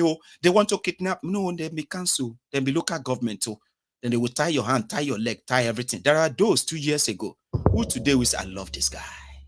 2 years ago, if they were given the right, if they saw me 2 years ago, they go say, bring rope, bring chain, tie in head, tie in leg, cover in head. We they take and go Nigeria. 2 years ago for saying break up Nigeria to save lives. Because the criminals that are holding Nigeria down now, they are holding it down just for their own interest. Behind them are those who are waiting to take over from them. It is the system. Although many will tell you, the people make the system, all right? The system did not make itself. I agree. But do you know something? Since the system did not make itself and these criminals make the system, right? You collapse the system first and watch how we will deal with these criminals that will be scattered because of it. Now, if you don't take my own word for it, it's okay. All right? That is why this platform is called Mayegun's Diary. It is my diary, the diary to keep the events that will finally lead to all you have heard me say many times. If you don't stop these criminals, the end goal is the final balkanization of Nigeria. Sorry if that's a grammar. You should have probably been used to it now. Balkanization means break up. I know, take fancy word, kill your, what do you call it? Your understanding. Balkanization. When they talk about the state of precipice is when you are at the cliff. Otiri cliff edge, when you go onto the mountain, on the Rocky Mountain, right? I know we didn't have much mountains to go on except the Olumo Rock in Abeokuta, and I've never visited the place. Can you believe that? Yeah, I have never been to the Olumo. I've been to Abeokuta, but never to Olumo. Well, imagine you going onto the Olumo Rock, the highest of it, and you're standing at the cliff of it. That's exactly where these criminals have pushed Nigeria to, and the Nigerian citizens, at the cliff-edged precipice. When you fall down from that cliff, that higher cliff, the high horses that these criminals are seated on, where they believe they are above everything, morally right and lawfully right as well, right? So it's going to be like falling off the cliff of Olumo Rock. Trust me, I have never fallen off any rock. I have seen it in the movies. When you fall off that rock and you are like crash down, there is no hope. The only thing that will be left is for them to collect your carcass, your remains. And most of the time, they are likely not going to be in one piece. With all this terrorism, mismanagement, corruption, and impunity that you are witnessing today, that are contributing to the further deterioration of Nigeria economically, safety-wise as well, right? These are things that have pushed Nigeria to the cliff edge. But there are some people that always say, the Nigeria they know, even when it gets to the point whereby it was going to be like explode, something always happens. And somehow, even if it is going to be temporary, there is always a time for reset. I said, right. I love your La La Land idea. You can continue to live in that La La Land. Listen, in history in Nigeria, when Nigeria was almost at the precipice, there is always a time that those who will intervene and bring us a little bit of a reset, even it's almost the same at the end of the day. But you see this kind of Nigeria that you have today, the type of reset that is going to stop it from completely shattering and leading into any civil war. Yeah, I said it. Civil war. Civil war is when a lot of you will no longer obey their military. You will no longer listen to their police because it would have been so obvious that they can no longer protect you. And around that time, right, everyone will begin to now protect their own territory. And authority will lie with those with guns and the right weapons. And that's what is called civil war. Whenever their soldiers decided to take back those areas, it would have to lead to a real one. They will push all of us there. Don't worry. I mean, ask those who once told you that what an elder see, even when they sit down, They say a young man will never see it, even if he climbs the Kilimanjaro. We have discovered that some of those elders, Agbalagbas, that we thought they were actually elders and Agbalagbas from experience, right? We have discovered a majority of them are Pangolo. Pangolo, they don't see anything. Tell me, how many of those elders saw that in 2024, this was going to be the lot and the situation, the destiny of those of us who are like young today. They didn't see it coming. You know, get them? They did not see this coming because they actually created this future for us. Sure, you understand that? And that future they created is what we are living right now. So if you don't stop them, if you do not stop them, Nigeria will roll off that cliff soon. And when it does, like I said, there will be no Nigeria for anybody to claim anymore. It will be the pieces, the broken pieces, that everyone will be working to try and keep together in their own sovereignty or their own sovereign ways. Now write that down. Write that too. Write it down. If no one stops them, it will come quicker than any of us is ready or prepared. And that is why on Mayegun's diary Political, we choose the non-violent revolution of the mind first. When the people who feels like their lives and livelihood have been put on the line and they could be taken away from them any moment from now without any consequences, then they will know they have only one chance, just one single chance to fight back. At least if you are going to lose your life, you must lose that your life for something, won't you? Now we need the population that is so enlightened, exposed, educated with the right information. We want them in large numbers across the place so that when this Armageddon is going to implode, we are not going to end up finding ourselves in another dragnet of other criminals that will survive it.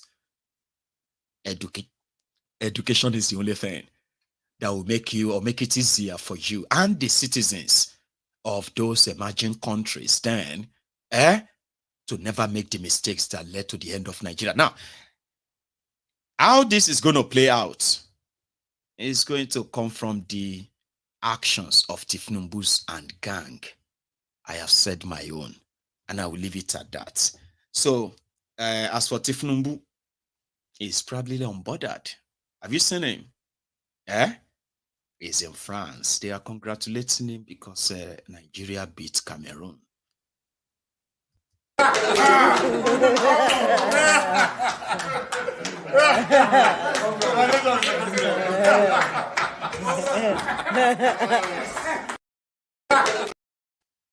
They are all in France, where Thiefnubu is currently on a private visit to France.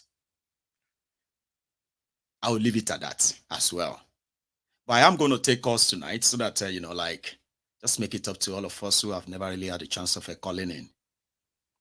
So I will be back. I'm just going to go make myself another cup of tea. So we are very much plenty on YouTube tonight. So please, guys, if we have over 2,500 of us on YouTube right now, I don't see why we can't have 1,500 of us who have actually liked the broadcast. So if you have liked the broadcast before now, great. But if you haven't, right, please do now. And if you want to call in, you can also be part of this. And also, I want to say a big thank you to all of you who have supported me and my fundraiser, especially as my official studio is going to come live, at least from this week. And then we're going to start the decoration, all of that stuff. Hopefully we'll do that in another week, okay? But the journey into how that is going to be transformed and how the place is going to be is going to start this Thursday when I will officially sort of start moving things in, okay? So to everybody who has responded, thank you so much. And to those who still really want to be part of it or support me, please, the link will be in the comment section, okay? Use it for those who might want to. GoFundMe, PayPal, or if you want a direct bank transfer, is also available. It is all voluntary. And I'm so grateful to all of you who have really, really, really supported so far. I had a budget of £15,000.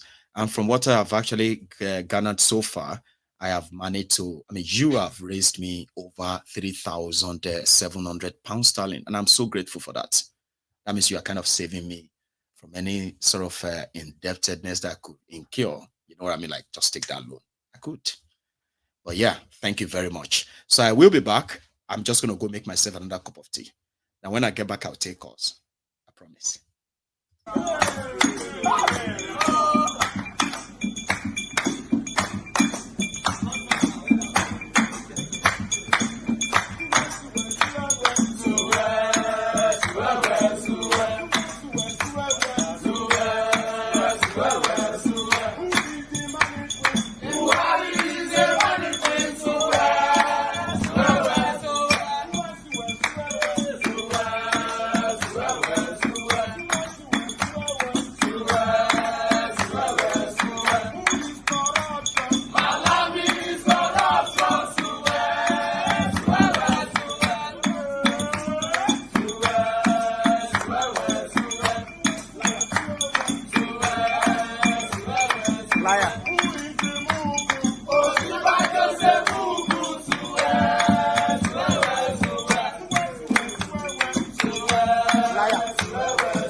I think, I don't know. I mean, I don't know if we can actually raise funds tonight. There is no much time on our side, so we're going to be taking calls. So, however, if you feel like, you know, this is the time you actually want to be part of it. So if you are going to use the PayPal, you need to copy the entire link and put them in your browser before you can actually use it, okay? And if you have somebody who has a PayPal anyway, right? All you have to do is to look for the Diaspora Radio UK, all right? And once you search for that, you should be able to see the link, and then you can use that. Then for the GoFundMe, right? Again, that can be seen by everyone, generally, like public. Or if you don't want your donation to be made public, like, you know, you don't want everyone to see it as well, of course, you can also make such discreetly, okay? All donations or whatever it is voluntary. And I hope a lot of you have been part of this. Will continue to feel appreciated. Seriously, I'm grateful.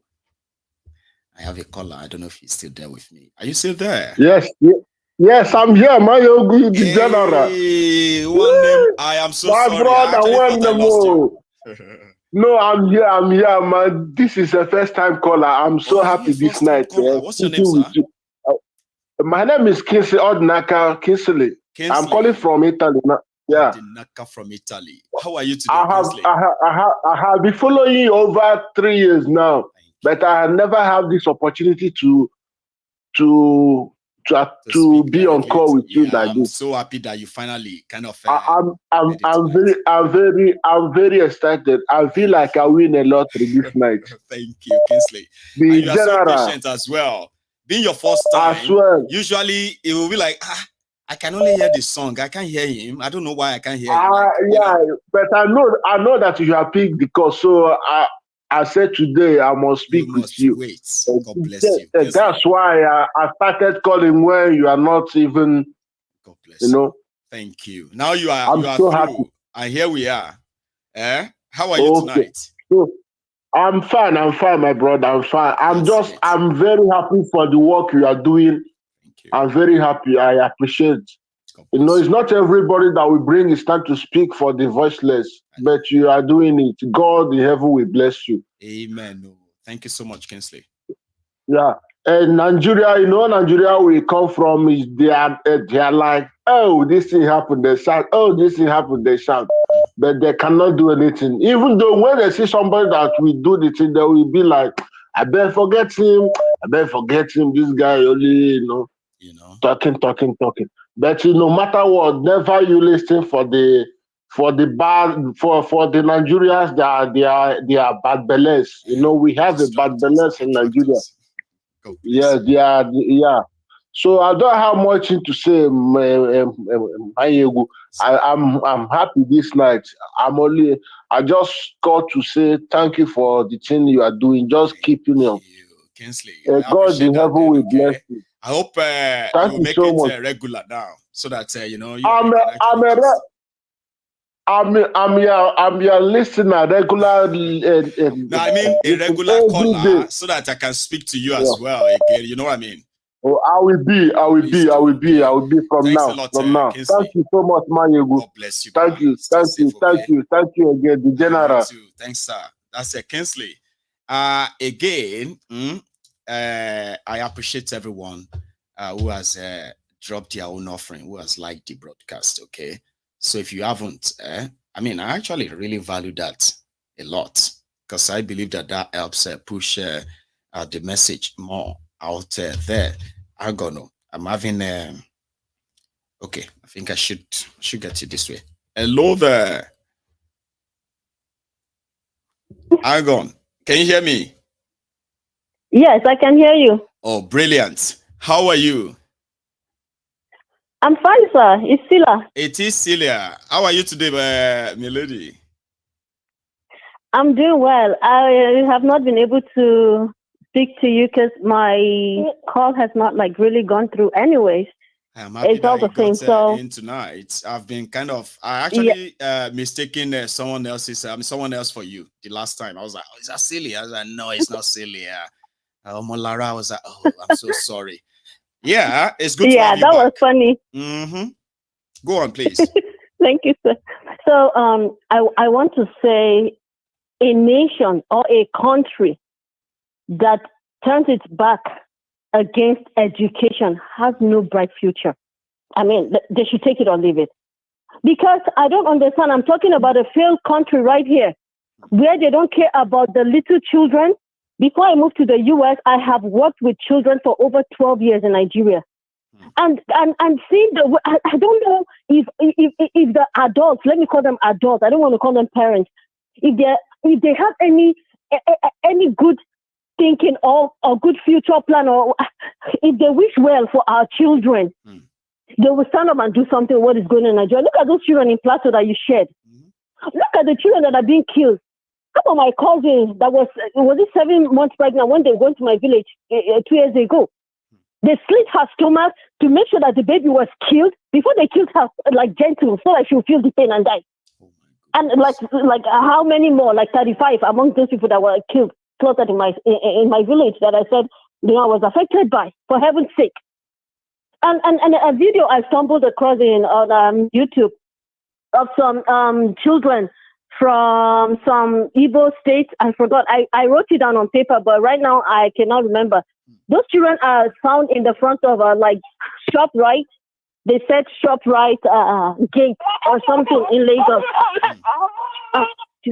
Oh, you've got a baby around. Yeah, my baby is sick. Just 1 second, please. So those children, they're not even willing to go back to their state. Oh, they're not willing to go back to their. He won't let you. I promise you. The moment I don't think it's gonna let you. Yes. Anyway, I'll call another time. Yes, Thank you. We'll do it another time. I'm so sorry. That's why. It's something about babies. Okay. If they don't see you doing anything, they are fine. They are pretty much fine. You see, that moment you grab the phone and you probably walk out of the room or something. It's like the same everywhere. Suddenly they need you. And that's it. That could be you. Unable to do anything else. Can you hear me? Hello. Yes, hello. Hello, sir. How are you? How are you, Mayogun? I am very well, sir. How are you? Okay, I'm fine. I'm calling from the Gambia. I dropped I dropped a voice message on your WhatsApp just about a week ago or two. I just wanted to appreciate your work. I'm very, very, very, very impressed with the way you've been going about doing the service for all of us in Nigeria and outside Nigeria. You know, Mayogun, there's something. Yes, sir. Yes, there's something. I just want to go straight to the point. No need to waste much time. Oh, you have all the time. Please, I'm not here, sir. Go on, please.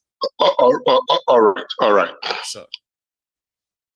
It's hard time the Nigerian public should start how do we call it, arranging how Buhari and the former Kaduna governor, what's his name again? I've forgotten that guy's name, that short man, El-Rufai. Thank you very much. It's hard time that we Nigerians should try and start making, try and see a way of bringing Buhari and El-Rufai to justice. For we should charge them for treason, because they are the two people that brought in this mess to Nigeria. Before, when Jonathan was there, it was El-Rufai and Buhari that was busy transporting all the Fulanis from all over the world to Nigeria. We never said nothing then. We were busy looking at the Northerners, and the Northerners were busy ravaging and planning for years. Do you know, Mayegu, do you know that the Northerners have finished their plans? All what we are doing on social media will come on social media every day to cry, oh, yes, that. We should stop it and start preparing for the Northerners, because the Northerners are coming for us. Once they finish from Plateau, they will be coming down. We should start preparing for, yes, we should start preparing for the Northerners. Do you know, Mayegu, that all the Arab countries are behind the Northerners in Nigeria? All the Arab countries in Qatar, Turkey, they are all for the Northerners to ride over us. It is time you people on the social media platform to start educating Nigerians to start preparing for the Northerners, because the Northerners don't understand nothing than one thing, which I can't say on the social media. It's just what they want.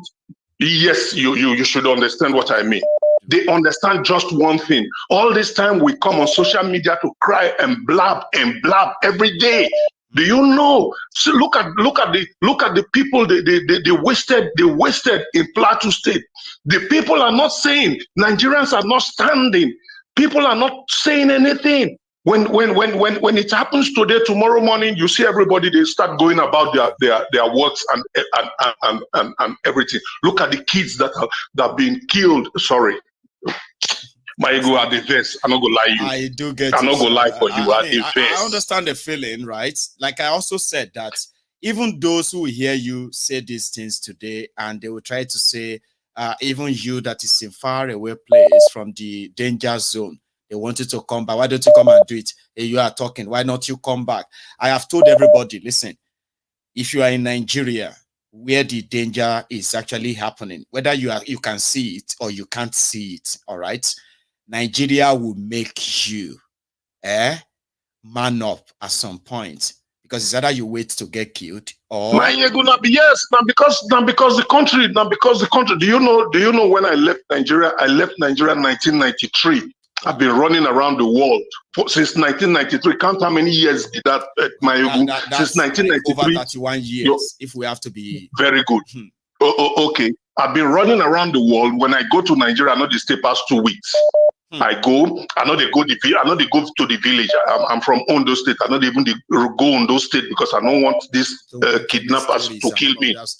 No stories. I just have to stay in Lagos for 1 week, 2 weeks. Even the 2 weeks, body they bite me. Then I have to go back, move again. That is like a slavery to me. It's like people have denied me my rights for so many years. And he hits one from inside. Like when we were younger, we all had this dream of, I want to be this, I want to be that. And the moment I get to this stage, I want to be this, I want to be that. Most of those dreams are being taken away from us right now. People who wanted to have this relaxed, retirement in their home country. Like you are from Ondo State. You've been all over the world and all that. There's a stage in your life you will probably feel like, I want to just build one small cottage here that's going to serve me in my old age, and I can then probably from there go anywhere else. Now they are denying you that. So at some point you're going to see your success. You're going to see your success. Okay. It's going to be like a success. Okay. Do you know? Yes, it's true, Mayegu. Do you know that many Nigerians now in diaspora that wants to come back to Africa? Do you know that they don't go to Nigeria? I do. When you go to Ghana, you see them buying houses in Ghana, in the Gambia, in Senegal, in different parts of Africa, where we are going to, it's not our home permanently, and we still go through racism and all kind of discrimination over there because Nigerians are the most hated people in the world. Does that?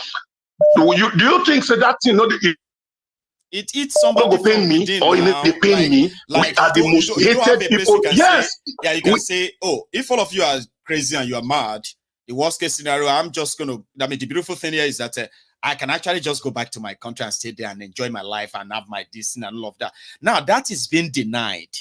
Those who thought working in their youth, God bless back to Nigeria. God bless you, brother. You understand. Yes. Okay. Now, if anybody they say because I did outside, I should come and then let us solve the problem in Nigeria. Don't I have families there? I have brothers, sisters, friends, uncle, auntie, and everybody there. So it's like whatever happens to them, it's like still me. The thing still happen to you. Of course. So I want you, Mayegu. I please want you to contact those your social media handlers all over the world that are Nigerians. We should start searching for a way. We proclaim how we go take cash Buhari. Buhari should be brought to justice. Yes, Buhari should be brought to justice. Him and El Rufai. These two people are the people that brought in all these Fulanis from Senegal, from Mali, from Guinea, from everywhere. Look at the bomb blast that happened in Ibadan a few days ago. Do you know that Senegalese were involved in it? Do you know that Senegalese people? Yes, people come from everywhere. Nigeria is their playground. All this African country, Nigeria is their playground. Sir, you understand? So much, for sharing that with us. All right, no problem. No problem.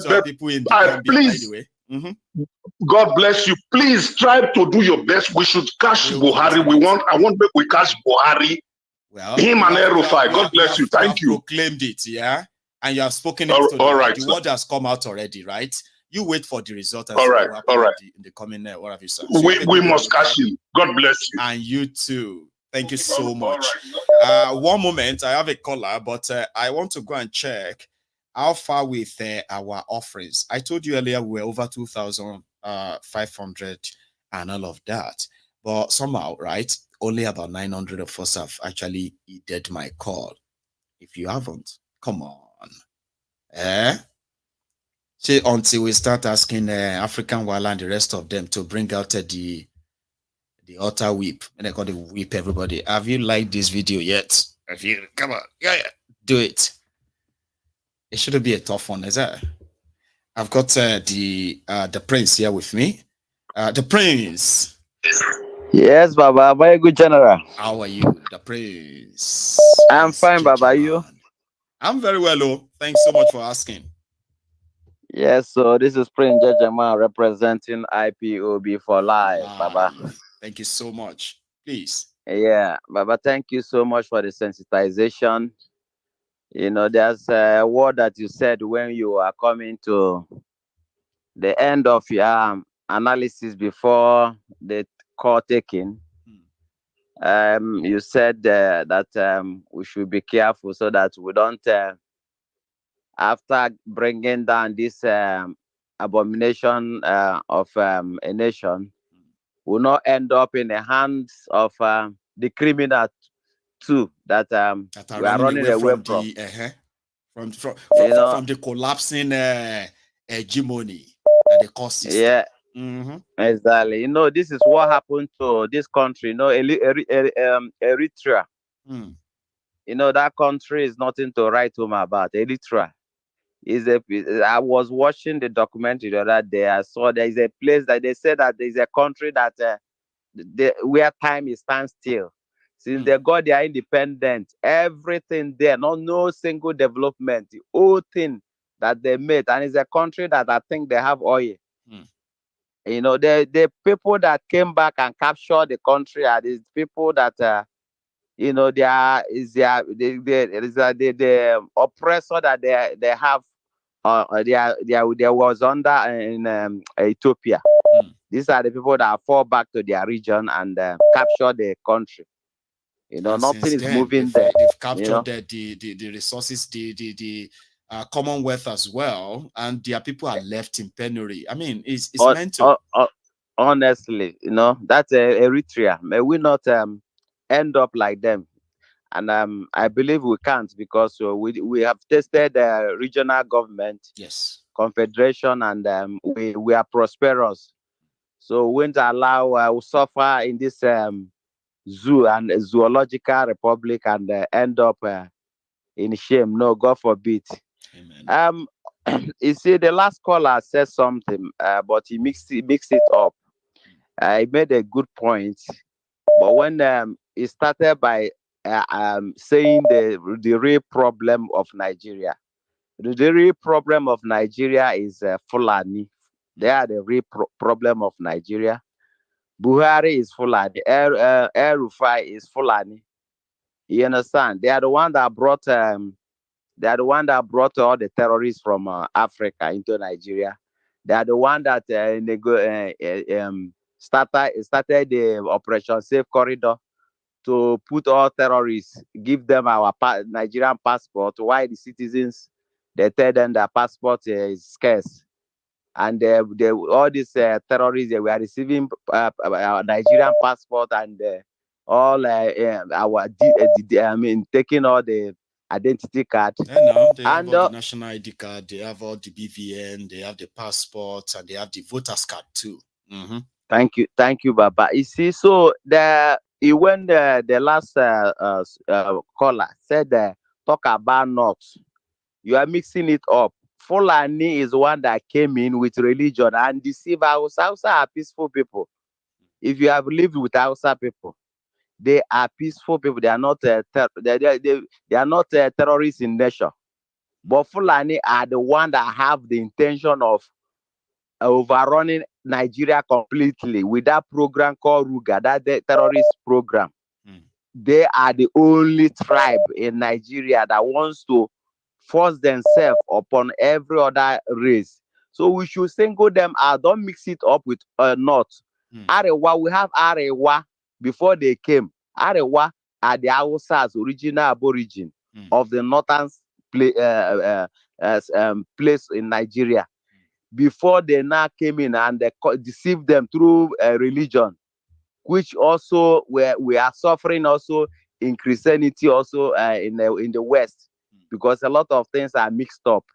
Okay, so I don't. That is a story for another day. So we have to know. We have to pinpoint them. We should not mix match them. We should make sure that we are clearer at those who are the aggressors. Know that they join the middle belt with them. They call middle belt North. Understand that they call the middle belt Northern, and they call them infidel, and the Fulanis were unleashed on them, massacring them. The Fulanis are the ones shouting North, but they've conquered everybody. The northern states have 19 states. 19 states. They are one. But they counted the middle belt as their own part of North. That's why they have that 19. No? Exactly, and they have they are the one ruling in 14 states. You see, they conquer the North. They conquer the North. That's why whenever they speak, they say North, North. There's nothing like North. There's war, serious war going on there internally. And they are covering it up politically by mentioning North, North, North, North. As they are, if they want to overrun Nigeria, they use one Nigeria, unity, unity. So you should separate them from the North, separate them from one Nigeria, and call them who they are, Fulani terrorists. So that's what I want to say about. Thank you so much, the Prince. Thank you, Baba. You have a God good bless one, you, okay? Baba. So I'll take another one. Here, hello. Hello, very good. Yes, sir. Can you hear me? Yep, I can hear you. Can you hear me? Yes, I can too. How are you? Oh, okay. Yeah, I'm doing well. I think it's been a while. I know. This should be my second time of calling you. Would you remind me of your name, if that's okay, so I can remember? Yeah. Yes, my name is Johnson from Utah. Right. I think I kind of remember now. Johnson, yeah. It's actually been a while indeed. How are you, sir? Yes, I'm doing very well. It's been a while getting you, but I bet you probably have been watching from from the behind this scene, and then just never had a chance of talking. Exactly. I've been watching from behind. So I was like, it's been a while. Let me call again today. I'm glad you did. Baba, how are you, sir?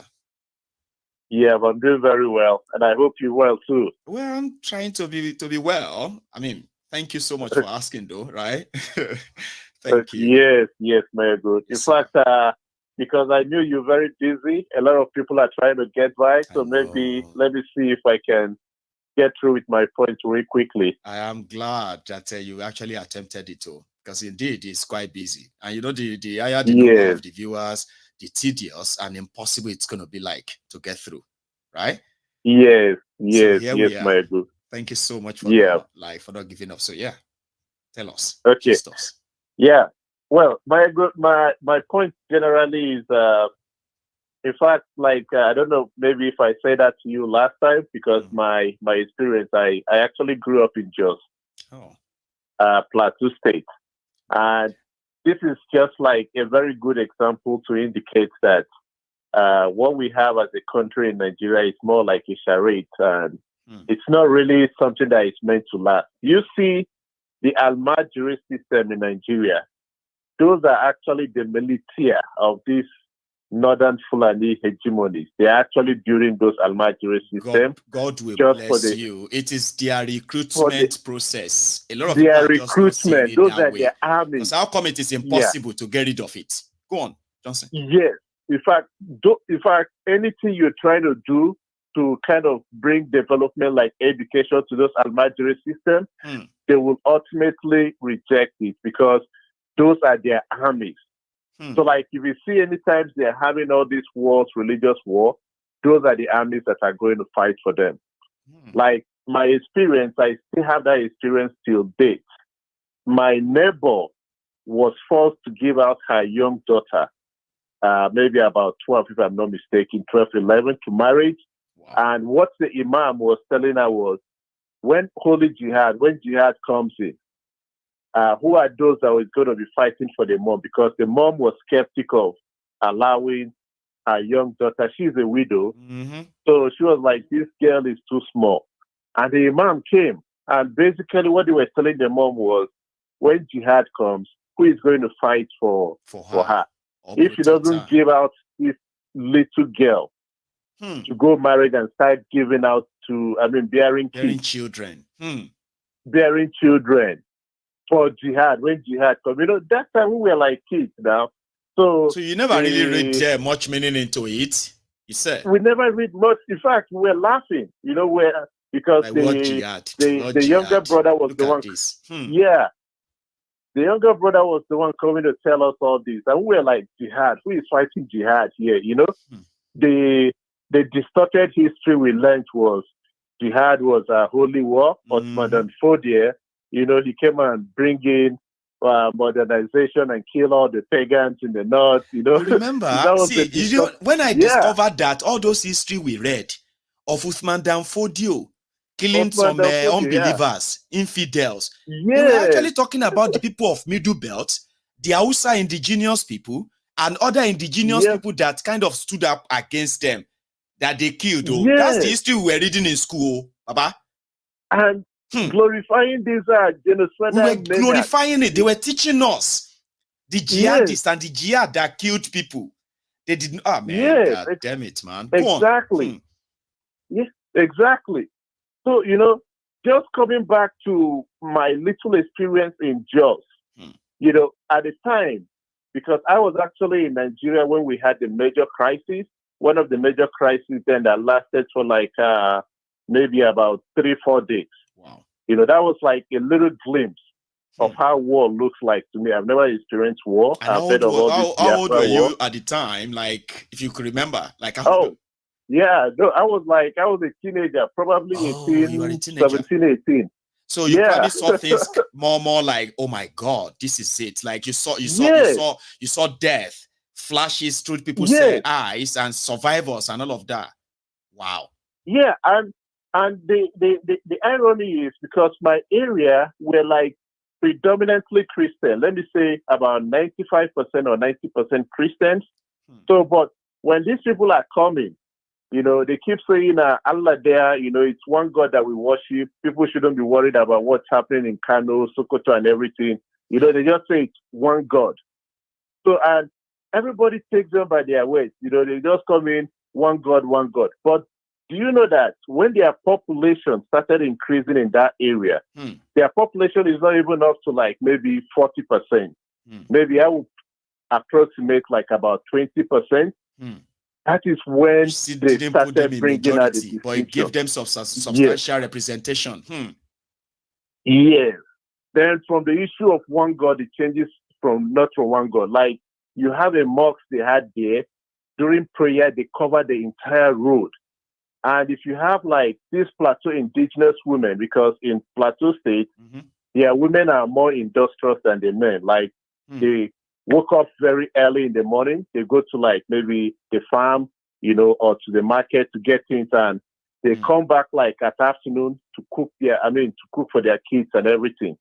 So this woman, simply because she was coming back and she crossed, this is like a road, a highway. They blocked the road. This woman crossed the road going to her house. This is like a highway. They killed that woman because she's an infidel. They said he crossed where they were praying. Because where they are praying is now like a holy ground. So he's just blaspheme against their wow. So that was the first of their killings you actually remember vividly. Yes. So like Nigeria is just like a time bomb to me. I think a lot of people in the South don't actually know what is really going on. Like you see the Almajiri system, those are actually their foot soldiers. And what Jonathan was doing that time, like it didn't really occur to me very well. Really got this on their side. You see how they rejected it? Seriously. They rejected Jonathan Almajiri school. Even Buhari came in. Abandoned he couldn't even continue on that. Totally. Yeah, so that is a deliberate, that plan they were having is very deliberate. That the Almajiri system is very deliberate. It's not like poverty or anything. It's a deliberate calculation that they were actually having with that Almajiri system. And those are the foot soldiers that actually fight those wars. They are the primary soldiers before the armed one can then come into town. Yes, exactly. Wow. Baba, thank you so much. And you have actually just made me even miss you more now. I can imagine what it's going to be like or when I'm going to hear from you again. But indeed, yes, that was really nice getting to talk to you. I know, old wine tastes better. You didn't make it, you actually make it worthwhile. Thank you so much. Yeah. Okay? Thank you, man. You have a very good one. And you too. You take it easy, sir. Okay. Thank you so much. Okay. Right. I just have dear Johnson from Utah from Utah in the US. That's quite some classy name, Utah. That's amazing. So I want to say thank you to Ray Wayne. But I don't know which currency be this so, but the fact that you are generous enough, to give this, I want to say thank you, a very big thank you to you. And I went on to check again. I found that he also is that one or I don't know. But thank you so much, Ray Wayne, Bolade Shomade. God bless you too, ma'am. Thank you very much. So to everyone there, I think I got Ray Wayne again. About Jamio, which currency be this, so that we can know that I will be learning about them. I have never seen this sign before. I've seen yuan of China, but anyway, thanks a lot, and God bless you for every penny that is worth. Okay, I'm kind of very grateful. So to those who are still there, kind of supporting my studio stuff, okay, please, there is a link in the comments. If you think I deserve your penny, or I deserve your dollar, or deserve your cent, right? That's the only way you can get them across to me. And every penny counts in my own world, and every of them is really, really appreciated. And thank you. Here is another caller on the line. Hello there. Yeah, hello, Samayagu. Yes, sir. How are you? Very well. And you today? I am very well too. Thanks so much for asking. And sorry for keeping you waiting. Please. No, Wahala. I know you have just started recognizing this voice, but little by little you will be getting to know it. I think I will. And would you remind me this time again so that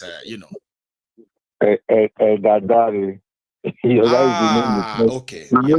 You see, the problem is that when I don't hear regularly from people, and you know what it is like, it sort of begin to move, but it can always kick back, right? I know. God bless you. Thank you so much. I want to congratulate you for the new project, the vision you have. That is coming to life this coming week. Yeah, God will bless you, and we're all into that. And I see a bigger thing coming up with that. You have remained steadfast. You have remained steadfast, and you, like I used to tell you, I say you are one of the people that made me. Somebody called me two weeks ago, and he said, "How did you know? What kind of calculation?" Is there somebody who are both in the finance industry? But he said, "How did you know 6 years ago that this was going to happen? Now you quickly japa and left, and you diversify your investments." And I said, you don't need anybody to tell you. You don't need anybody to tell you. You don't work like a. When you decide to be is to be in self-denial, then whatever comes out, you don't have to live with it. God bless you. Exactly. It's not hard. People will see the truth, but they will tell themselves that I don't want to accept that. Maybe there is another thing. Maybe there is another thing. That's the problem. Exactly. That is it. That is all it. And actually, he was even one of the top people that so much believed in what the politicians were saying then, because it was just after the election of 2015, and he so believed in it and what these people are saying. I say anybody who still believes when somebody stand up on the altar and the platform and say, "I will do this for you," vote for me, I will do this for you. Oh my God! In Nigeria, you are just in a fairy land listening to that person. So thank you, and I believe for those visions, for most of us who are out there, we are really trying to pursue our vision, and we are trying to make sure we, as much as we can do, but trust me, we can't go back home and carry the gun or something to fight those people. No. Like I used to say, it has gotten to a stage where it has to be a self-implosion. That means the revolution or whatever we have to start within themselves, not from outside. That seems to be playing out gradually anyway, because the more they fail, well, the closer the whole thing gets, in my own belief. Yeah. Mm-hmm. I want to collaborate the last caller. When the last caller was speaking, a lot of things just keep rolling back in my mind, you know. And I'm someone that also grew up in the northern part. Short, I was born in Kano and I grew up in Kaduna. Oh yeah. And to do what that precisely. And when that guy was speaking, I could recall a whole lot of things. What people that Nigeria has happened to. Nigeria didn't start happening to people today. No. It's just because the social media just gave up that opportunity for people to hear what is happening. Nigeria started happening to people many, many years ago. Many years ago, even when I was a boy.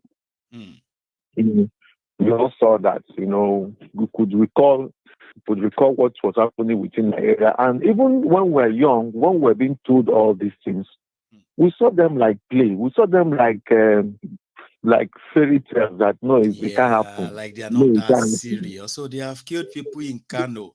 Then they will be waiting. We will be waiting in the West. Then all of you living in the North, I don't know how that feels to you, right? All of us who grew up in the South, right? When we heard the news, it was just like, oh, we are waiting for them to start another wala in Lagos. So everybody will begin to put a leaf on their cars, but there will be no wala. I can only imagine what it is like for you as a young person in that part. And that was really, this is a cycle from beginning, right? In the 60s. It exploded and got into a full-blown war in 69. And those things still repeat themselves to today. That when there's a fight somewhere, there's going to be people who start waiting to get repercussions to say, okay, how is it going to blow out? If it's going to be a blowout, you know, that mistrust has always been there. Trust me, even when we're growing up, when we went to school, we still pray Muslim, pray Christian. Things were a little bit like if we are doing the same thing. You know, that's why today I can recite the Muslim prayer, because in assembly then, when a Christian person prays, a Muslim person would pray. So we could recite all those things and just like one. But you know, behind them, under the needs, we were seeing all these things creeping up. Manjiri, why are these people not going to school? You can't, as a child, if you're not a Manjiri, you can't enter into that compound that is Bashiga. You can't enter.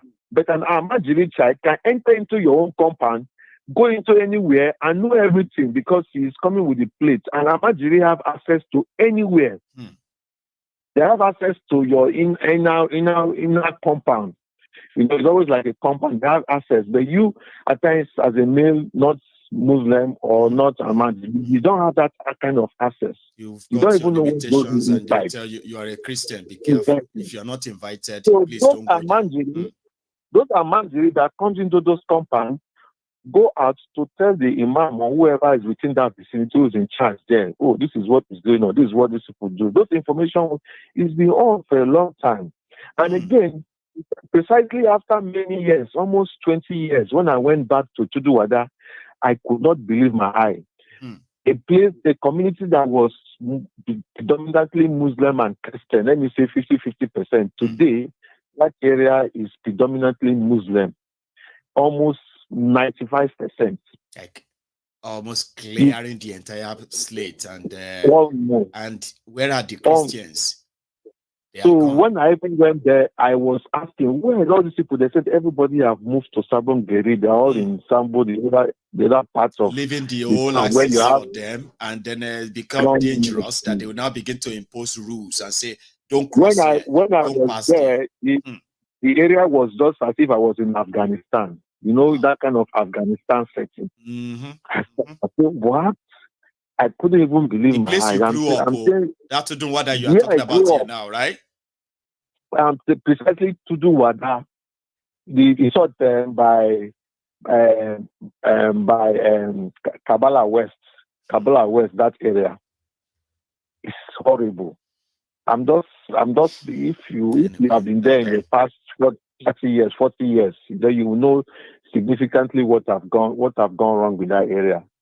You know, and with the topic of today, I was just thinking, you know, with the Mali, I wanted to ask a question. With this Mali and Niger, Burkina Faso quitting Ecowas, does it mean that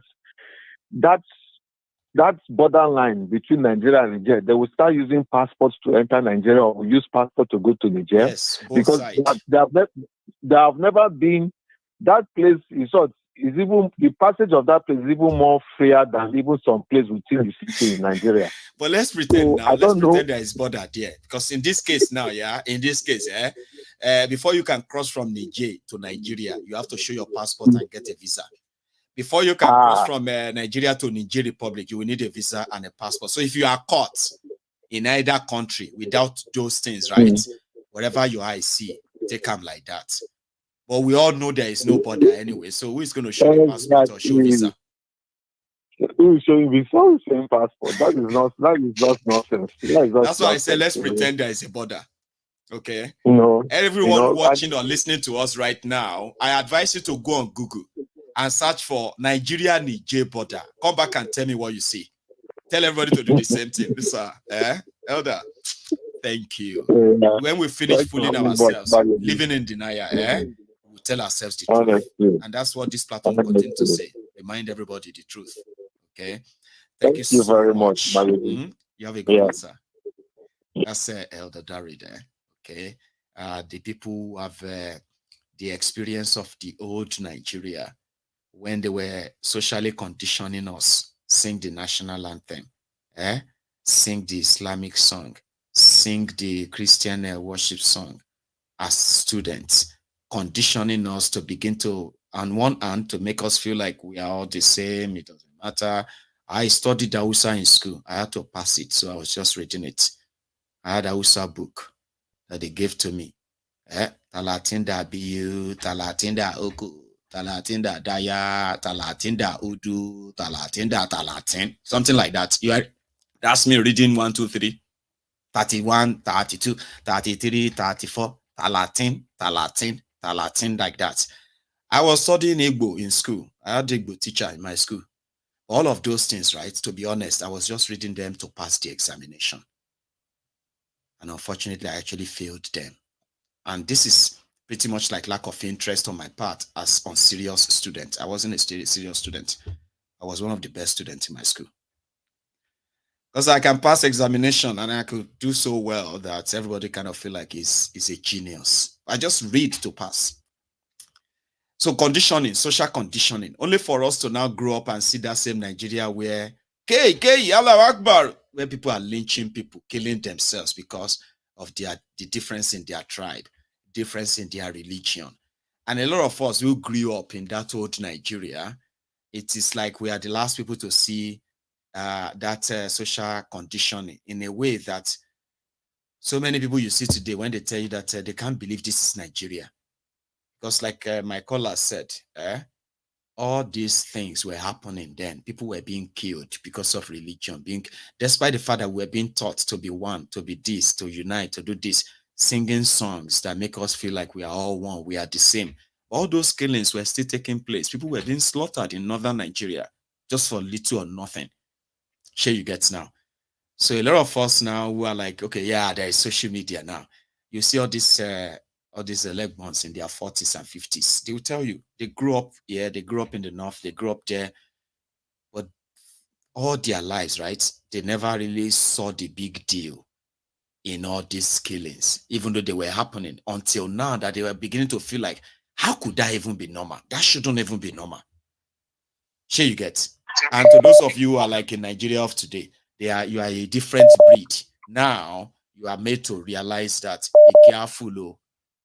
Fulani terrorists is there. This one is there. Others are teaching you bigotry in a way that it's like we've never seen it before. But it's not new. My caller. Hello. Hello. Good evening, my Ego General Political. Ugo, is that you? No. It's Ife that is on the line. Say that again. Sorry, I missed that. Ife on the line. Ife on the line. Okay. Yes. Great. Now I'm gonna say Ife because what I heard at first was like this is Ugo on the line. I was like, no, it's a Ugo. Not because I kind of have any Ugo. No problems. So Ife, thank you so much, Baba. Everyone can hear you. Sir. My Ego, you see, I'm noticing a trend now on on the platform. Have you also noticed now that those of the southerners that live in the northern area are the people now calling most time on the show telling us more about the North now. It seems now, since everybody eyes is now open, like People it seems there's no way. And exactly. Real information. Well, I think that may be a pattern, but it's a good one, isn't it? Yeah. And it's affecting all the Southerner in the North. They are now voicing out what everybody has known historically before. Or maybe because that area has been a bit peaceful for them, they don't always want to talk out. But now, since it's affecting everybody, people selling their properties, leaving their families, coming back, relocating back to the South. Now you now see people talking about all these things happening, which for me, although I've never lived in North before, which for me is sad. I understand, yes, people can have their livelihood, their families away from home. But at times in life, when books come to shove, you have to take the tough decision. I know a family. This man has already retired in Maiduguri, in the Southwest. The last crisis that happened, they had to leave their property, everything, sell some of them, then come back to Ibadan to come and build a new property. Start afresh. But because they have one property that is close to the university that they use for this, they are still stuck. Yes, I understand. We all have attachments to our physical properties, but you should not put other people into danger. Don't give I don't want to use a false illusion. Don't give a negative report. People will know what you mean. Yeah, exactly. Don't give a false about. We'll know what you mean. Exactly. Yeah. Don't give a false description about the situations where you are. If UK has a problem, they're going to tell you we have a problem. But whereby there is a problem, there is something, and nobody is saying they are denying it. Anything. And you know that all that is going on around you practically puts your family's life in danger. But somehow you are telling yourself it's not that bad because you feel like you have attachment to what you have in the place and you can't leave it. So you are telling yourself, living in denial, saying it's not really that bad until it happens. Exactly. And this is something that we have to stop. On this platform, we have always said it. Nigeria cannot, irrespective of where you are. Now, nobody is spared. About dancing. Now the politicians are now going back to, they should go and carry one 1970 constitution, regional system. You see that most of them are not talking about one Nigeria. IBB self was talking about the sovereign power. IBB. Was the same one, no? The same IBB that was that. Well. Can you imagine? IBB talking about the sovereign power, giving more powers to the state. This is everybody knows because of coup, because they don't want any coup to happen again in Nigeria, he ensured that Nigeria military completely weakened. You see that Nigeria police, they ensure that Nigeria police will never hold any guns. That is more powerful than the military. Just to avoid coup, look at them today. Exactly. That IBB that is saying that they should dissolve power to the state. If you say that to IBB, he will shoot you. Straight on your face, right there. Like, are you mad? You are asking IBB to devolve power, share power. IBB. The one that was like disgracefully said he step aside after how many years? After 8 or 9 years. The person is now talking in his wheelchair that for Nigeria to go forward, for Nigeria to work, they need to devolve power to the regions, to the local governments. I think at the end of the day, we just have to tell ourselves the truth. Our people who have their properties elsewhere, if it is let every one of them relocate. And if you feel you cannot move your family, don't use because you've moved away and you're having double attachment somewhere to now bring danger to where your root is from.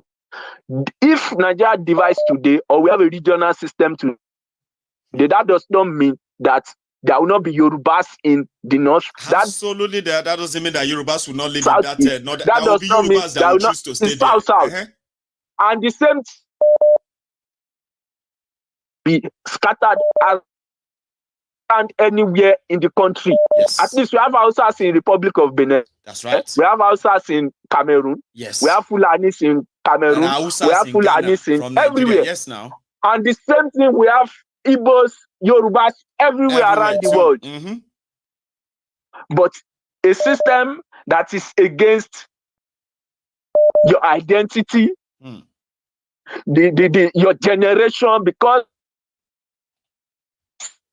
everybody that lives, I would say, UK. The first thing that first of all came to my head was, Nigeria waste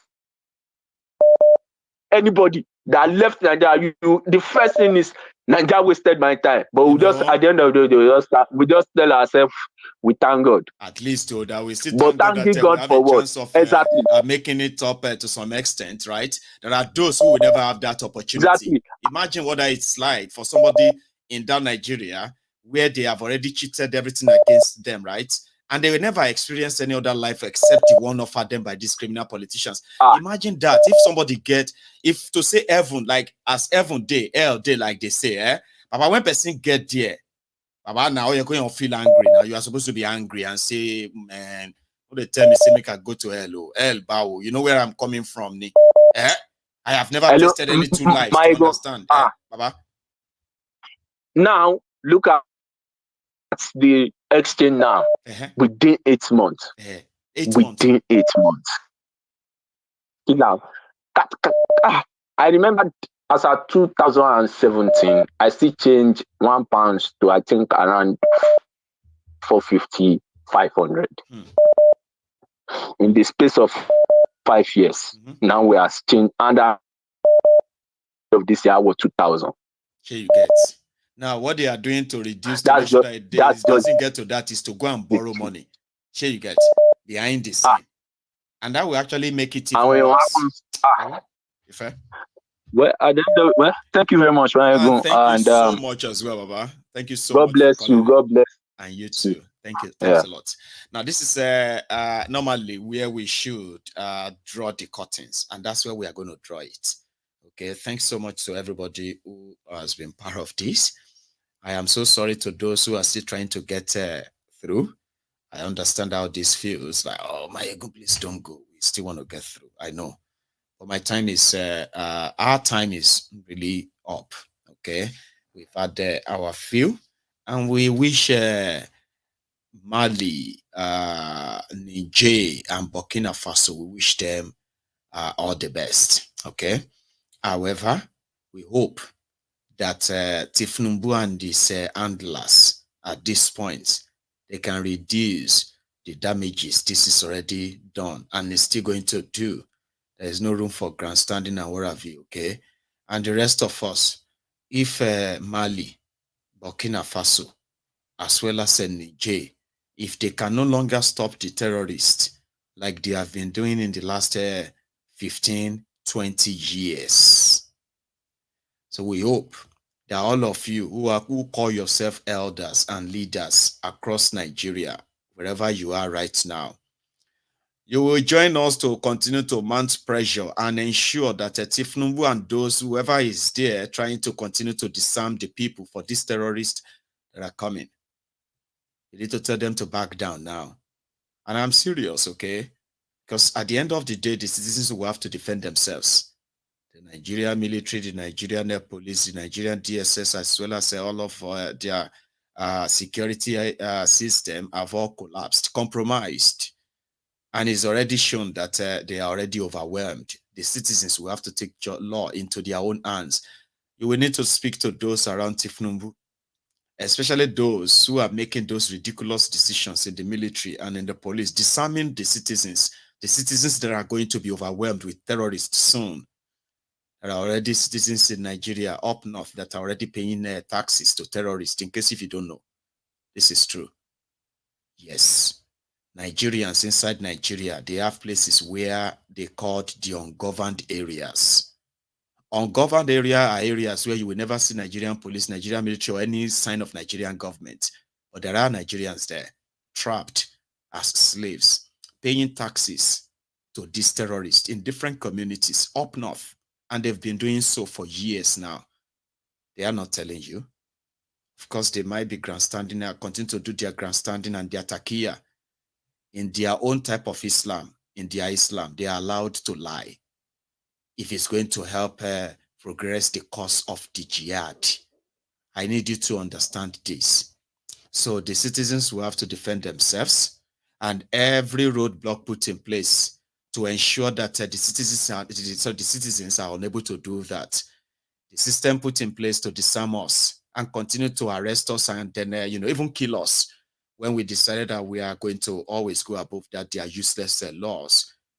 If there's any better time for those of you who call yourself elders in Nigeria, before they kill you, because they're going to kill you too, trust me. Maybe you can use the last of your breath and whatever is left of you, Confessor Shoyinka and the rest of you, maybe you would need to use all whatever you have on Thiefnubu to mind and tell him. People would need to defend themselves. The moment the gate is broken in that Sahel, and these are people who have sworn that they will touch our own ocean. They will touch our sea with their sword, dripping with our blood. That was what they promised us. And if there's any time for us to take that threat serious, it is now. Taqiyya makes some of them to lie to you. They will lie to you. We are Muslims, we don't support these people. These people are not representing us. These people are this, blah, blah, blah, blah. It is called taqiyya. Taqiyya is called a lie. You can lie to promote the cause of Allah. That is their belief. And in this case, we will educate the citizens, arm them with the right information to understand that even if the system is trying to disarm you for these terrorists to come and take your life or whatever they can't take from you, with the right information, you are not only going to be harmed with the right information, you will be harmed with the right equipment too. I'll leave it at that. And I'll say thank you. Always blessed. Thanks so much for your super chat as well, okay? Everybody, Tuesday is my birthday. And we are going to do it solemnly. And that Tuesday was supposed to be my 40th birthday. But I'm going to kind of treat it just like any other day, but still significant. So I've decided I was just going to make a move and just get, just reach out to the, to the people that probably cannot help themselves. And I'm going to keep all of that to myself and private. And I will probably then swim in your prayers and well wishes and the rest of that. I just thought I should remind you. And thank you for all the support. Always. I will see you some other time, which is going to be tomorrow. Right? So thank you so much. And don't leave without liking the broadcast if you haven't already. Okay? I will see you again. Good night.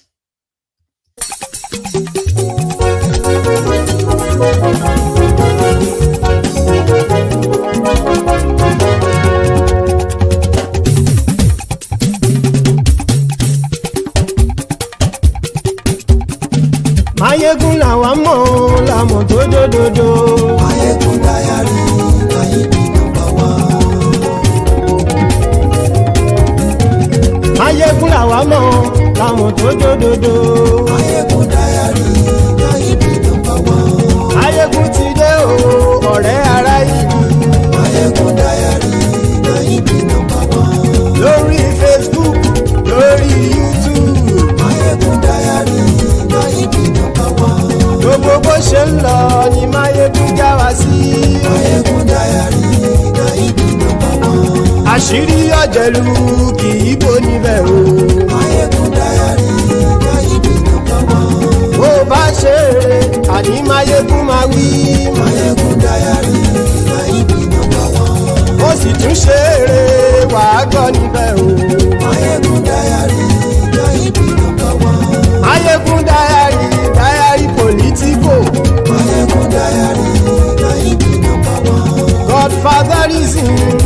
sí lọ́rọ̀ máyégún. Mayegun diary, na him be number one. Ẹ farabalẹ̀ sẹ́ o kẹgọ́rọ̀ lẹ́nu o. Mayegun diary, na him be number one. Àní máyégún làwa mọ̀ tó dódòdó. Mayegun diary, na him be number one.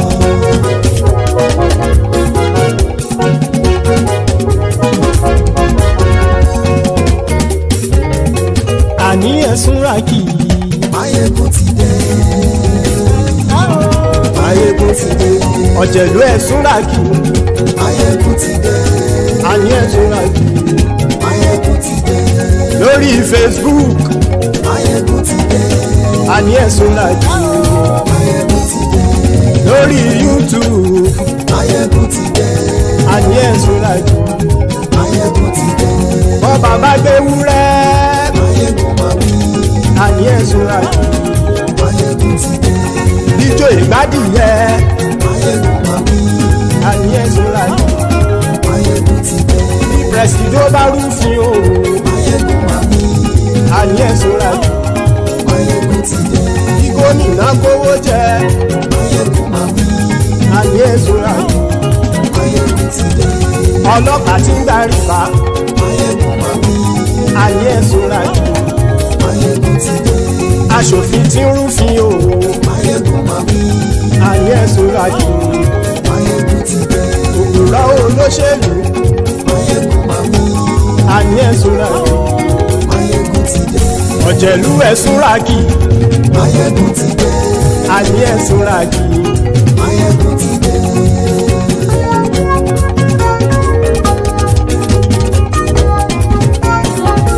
Máyégún ti dé. Gbogbo ọ̀jẹ̀lú ẹ̀sùn ràkì. Máyégún ti dé. Gbogbo ọ̀jẹ̀lú ẹ̀sùn ràkì. Ṣùgbọ́n ní bá ti ṣe èyí tó yẹ kí wọ́n ṣe, ọmọ bá dèrò ní fi wọ́n níran o. Mayegun ti dé. Gbogbo ọ̀jẹ̀lú ẹ̀sùn ràkì.